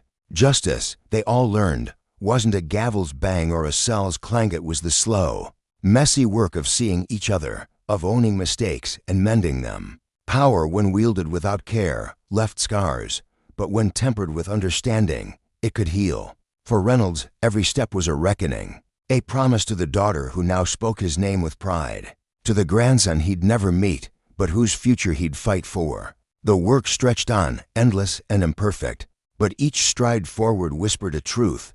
Change wasn't a gift bestowed, it was a garden cultivated. One seed, one soul, at a time. Ever since that fateful arrest, his nights had become a battlefield of restless dreams, shadowy figures haunting his sleep with accusations he couldn't shake. The simple act of walking to school, once a carefree stroll beneath the morning sun, now loomed in his mind like a gauntlet of unseen dangers. Officer James Reynolds couldn't stop picturing his own children, little Emma with her gap-toothed grin, and Tommy with his endless questions fling down their quiet suburban street, their small shoulders hunched not from the weight of backpacks, but from fear. How would it feel, he wondered, his chest tightening, if they flinched at every passing car, if their innocent laughter dissolved into silence, because the world refused to see them as just kids. That morning, standing on the worn porch of Marcus Johnson's grandmother, Reynolds felt the weight of his badge heavier than ever. The air carried the faint scent of blooming jasmine, a fragile sweetness clashing with the bitterness in his throat. "Ma'am," he began, his voice rough with sincerity, "I'm so sorry for what happened to your grandson. I'm here because I want to learn how to be a better officer, to stop things like this from tearing lives apart." The old woman's eyes, framed by deep lines etched from years of resilience, softened with a sad, knowing smile. She adjusted her shawl, her frail hands trembling slightly, and said, "It's not just about being better officers, young man. It's about looking at us and seeing people, folks with hearts and hopes, not just shadows to suspect or numbers to tally. We're out here trying to live, same as anyone." Her words landed like stones in still water, rippling through him, stirring a quiet ache he couldn't name. Later that afternoon, the courtroom buzzed with a restless energy as Reynolds sat in the gallery, his uniform stiff against his skin. Judge Marcus Thompson presided with a calm authority that seemed to hush the room, his robe swaying slightly as he leaned forward to question each witness. Case after case unfolded, polished testimonies unraveling under the judge's steady gaze, revealing the chasms between what officers perceived and what truly was. One story cut deeper than the rest. A black father, proud and meticulous, had been snapping photos of his freshly renovated home, the click of his camera documenting new siding for an insurance claim. A neighbor's wary call had spiraled into handcuffs, the man's dignity stripped on his own lawn. Judge Thompson's voice, smooth yet piercing, sliced through the officer's defense. "Tell me, If this were a white man photographing his house in that same neighborhood, would you have hauled him in? The officer froze, his jaw tightening, and the silence that followed roared louder than any protest. Reynolds felt it in his gut, a sickening jolt of recognition. As the day waned, Reynolds lingered in the emptying courtroom, the faint echo of gavel strikes still ringing in his ears. He shuffled case files beside Judge Thompson, the rustle of paper a soft counterpoint to the storm in his mind. "Your Honor," he said, pausing mid-stack, "I can't stop thinking about what Marcus Johnson's grandmother told me about. Seeing people as people first." The judge's lips curved into a faint, weary smile, his dark eyes glinting with something like hope. "That's the heart of this program, James," he replied, his voice warm but firm. "Every soul who steps through those doors carries a story, families they love, dreams they chase, fears that keep them up at night. Your job as an officer, mine as a judge, is to hold that truth close before we dare to judge." Reynolds nodded, his fingers brushing the edge of his notebook where he'd scribbled notes. "From a year's worth of traffic stops, I've been digging through my own records," he admitted, his tone heavy. "The patterns, they're ugly. I didn't want to see it before." Thompson's gaze sharpened. "Seeing it is where change begins. Tomorrow, we'll dig into strategies to pause, to check those biases before they turn into actions. But tonight, I want you to wrestle with this. What would policing feel like if we met every moment expecting the best in people, not the worst?" Driving home under a sky bruised with dusk, Reynolds passed the very spot where, just days ago, he'd pulled over Judge Thompson, an impulsive stop born from a flicker of prejudice. The memory stung now, sharp and sour, but it had dragged him here, to this jagged edge of growth. He gripped the steering wheel tighter, the hum of the engine, a steady pulse beneath his racing thoughts. Justice, he realized, wasn't just about wielding the law like a hammer. It was about peeling back the layers, race, clothes, circumstance to find the beating heart beneath. Power, when swung carelessly, didn't just bruise bodies, it shattered trust, leaving scars that lingered long after the cuffs came off. 2 weeks of courtroom lessons later, Judge Thompson invited Reynolds to dinner at Carter's, a modest diner where the air smelled of gravy and nostalgia. The place was nearly empty, save for a few stragglers nursing coffee at the counter, their murmurs blending with the clink of dishes. They settled into a corner booth, the vinyl seats creaking under them, and Reynolds noticed the staresome blatant, others fleeting from the other patrons. A white cop and a black judge sharing a meal was a sight that turned heads, and for the first time, he felt the prickling weight of being judged by strangers' eyes. "Try the pot roast," Thompson suggested, sliding his menu aside with a casual ease. "Mrs. Carter's been perfecting it for 3 decades. As they waited, Reynolds summoned his nerve, his fork tapping nervously against the table. "Your Honor, can I ask something personal?" The judge stirred his coffee, the spoon clinking softly, and nodded. "Go ahead, James." "How do you stay so steady?" Reynolds pressed. "Dealing with officers who've clearly let prejudice call the shots. If I'd lived through what you have, I don't know if I could." Thompson gazed out the window, the neon sign casting a faint glow across his face. "Let me tell you about my son," he began, his voice low and measured. 20 years ago, he was 16, fresh with his driver's license. One night, coming home from basketball practice, an officer stopped him. Didn't ask questions, shushed, yanked him out, cuffed him, left him trembling on the sidewalk. All because someone reported a suspicious car. When he finally stumbled through our door, he was subingnant from pain, but from the shame. The dawning truth that no matter how good his grades were, how polite his manners, some would only ever see a threat. Reynolds' throat burned, shame coiling tight as he thought of stops he'd made, faces he'd hardened against without cause. Their food arrived, steam curling from the plates, but neither touched it. "I had a choice then," Thompson continued, his eyes distant. "I could let rage swallow me whole, or I could fight for something better. I chose the long road, stayed in the system, became a judge to nudge it toward fairness." Reynolds swallowed hard, picturing Emma and Tommy again. "I keep imagining my kids treated the way I've treated others. It twists me up inside." Thompson's gaze locked onto his. "That twist means you're waking up, James. But feeling bad doesn't fix anything. What you do next does." They ate slowly, the pot roast tender and rich, a quiet comfort amid the weight of their words. Between bites, Reynolds confessed, "Yesterday, I rewatched my old body cam footage. There's this one Stopey got loud, pushy, because a guy asked why I pulled him over. I thought I was in control. Now I see how scared he was, how I fed that fear." Thompson nodded, his expression grave. "Fear's a two-way street. You're taught to expect danger, to brace for the worst. But that mindset, it builds walls where there don't need to be any. You assume threat. And suddenly there is one." Reynolds leaned forward, desperate. "How do we stop it?" The judge's answer was simple, steady. "Starts right here talking, listening. Owning our missteps, seeing through someone else's eyes." As they finished, Mrs. Carter herself shuffled over, her gray bun neat as ever, her eyes crinkling with warmth. "Judge Thompson," she greeted, then turned to Reynolds, curiosity softening her scrutiny. "An officer, huh? New face." Thompson smiled. "Martha, Officer Reynolds is helping me build bridges."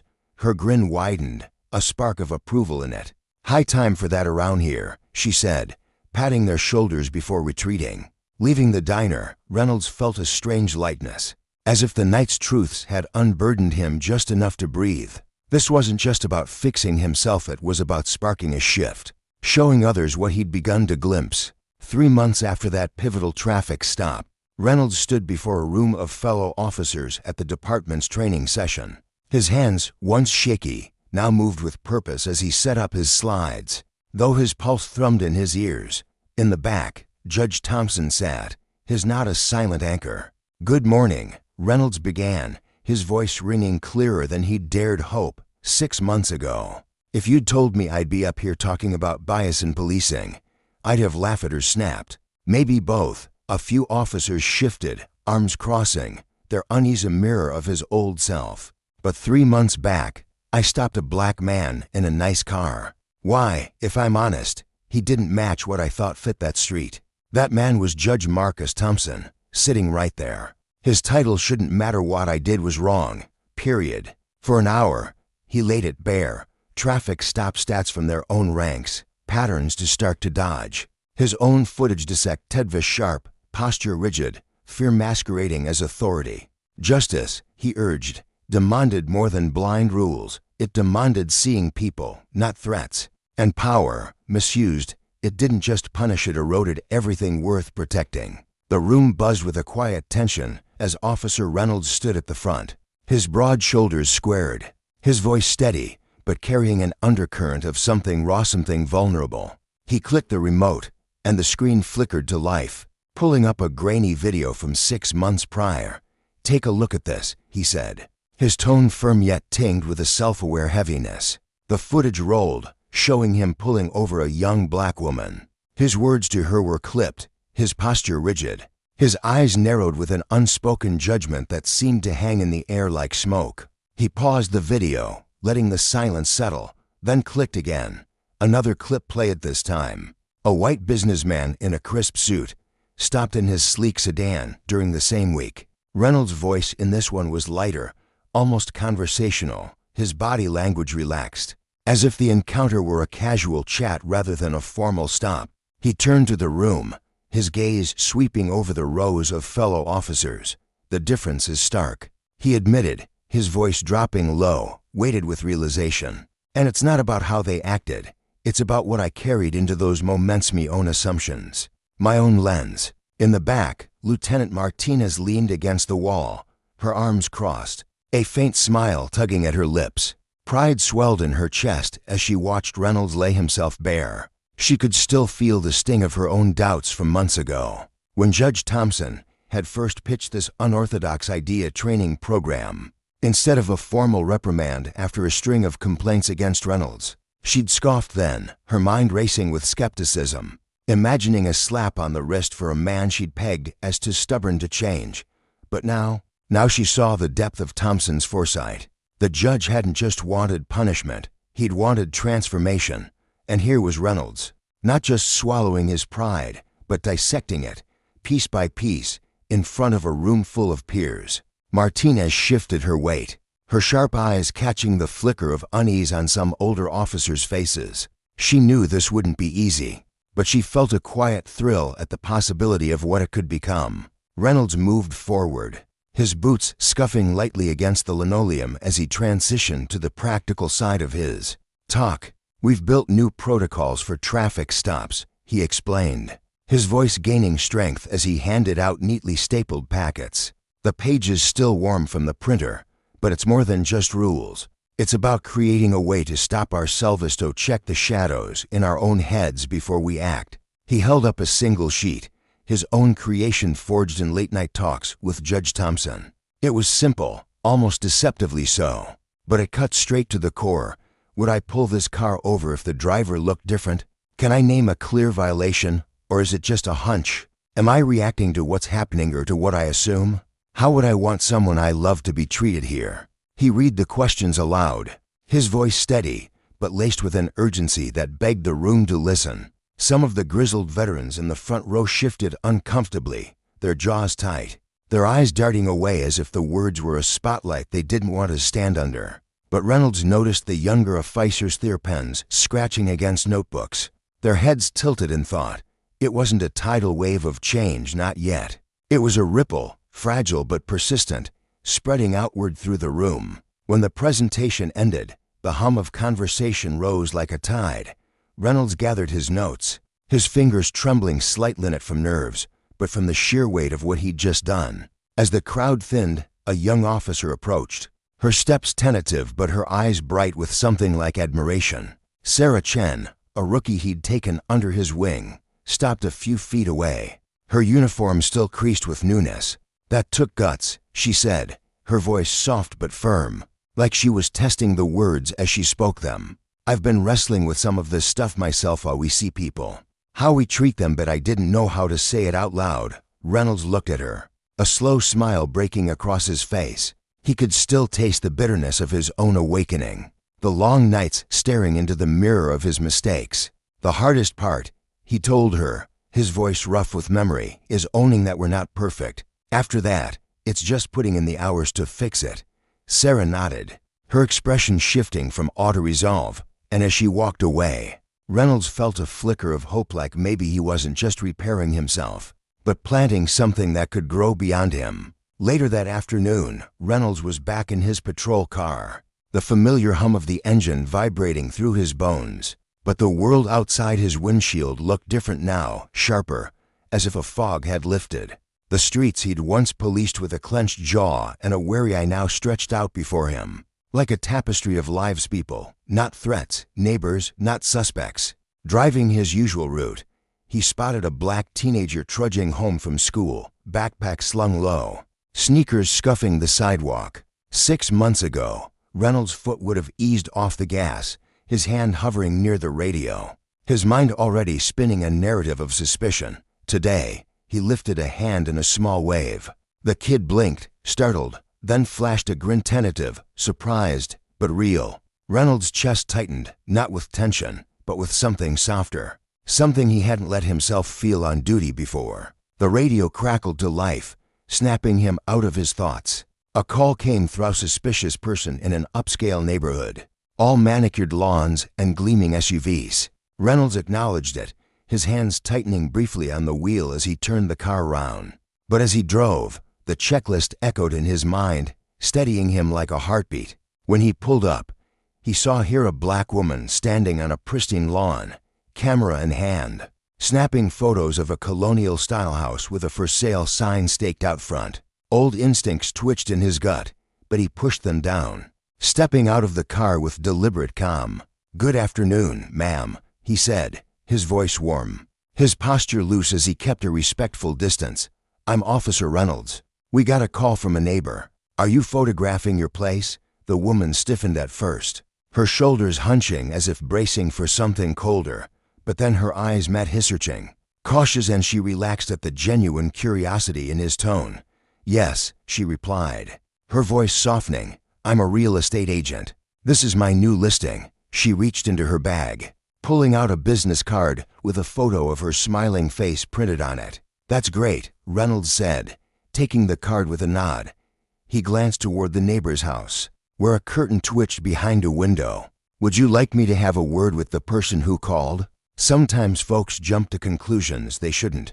The woman's eyes widened, a mix of surprise and gratitude washing over her face. "Thank you, officer," she said, her voice steady now. "That would help a lot." As Reynolds crossed the lawn to the neighbor's door, he felt the badge on his chest shift in meaning.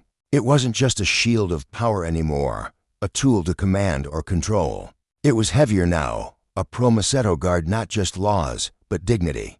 To wield authority not as a weapon, but as a shield for everyone, no matter who they were or where they stood. The lesson wasn't lost on him as he knocked on the neighbor's door, ready to explain, to educate, to bridge a gap.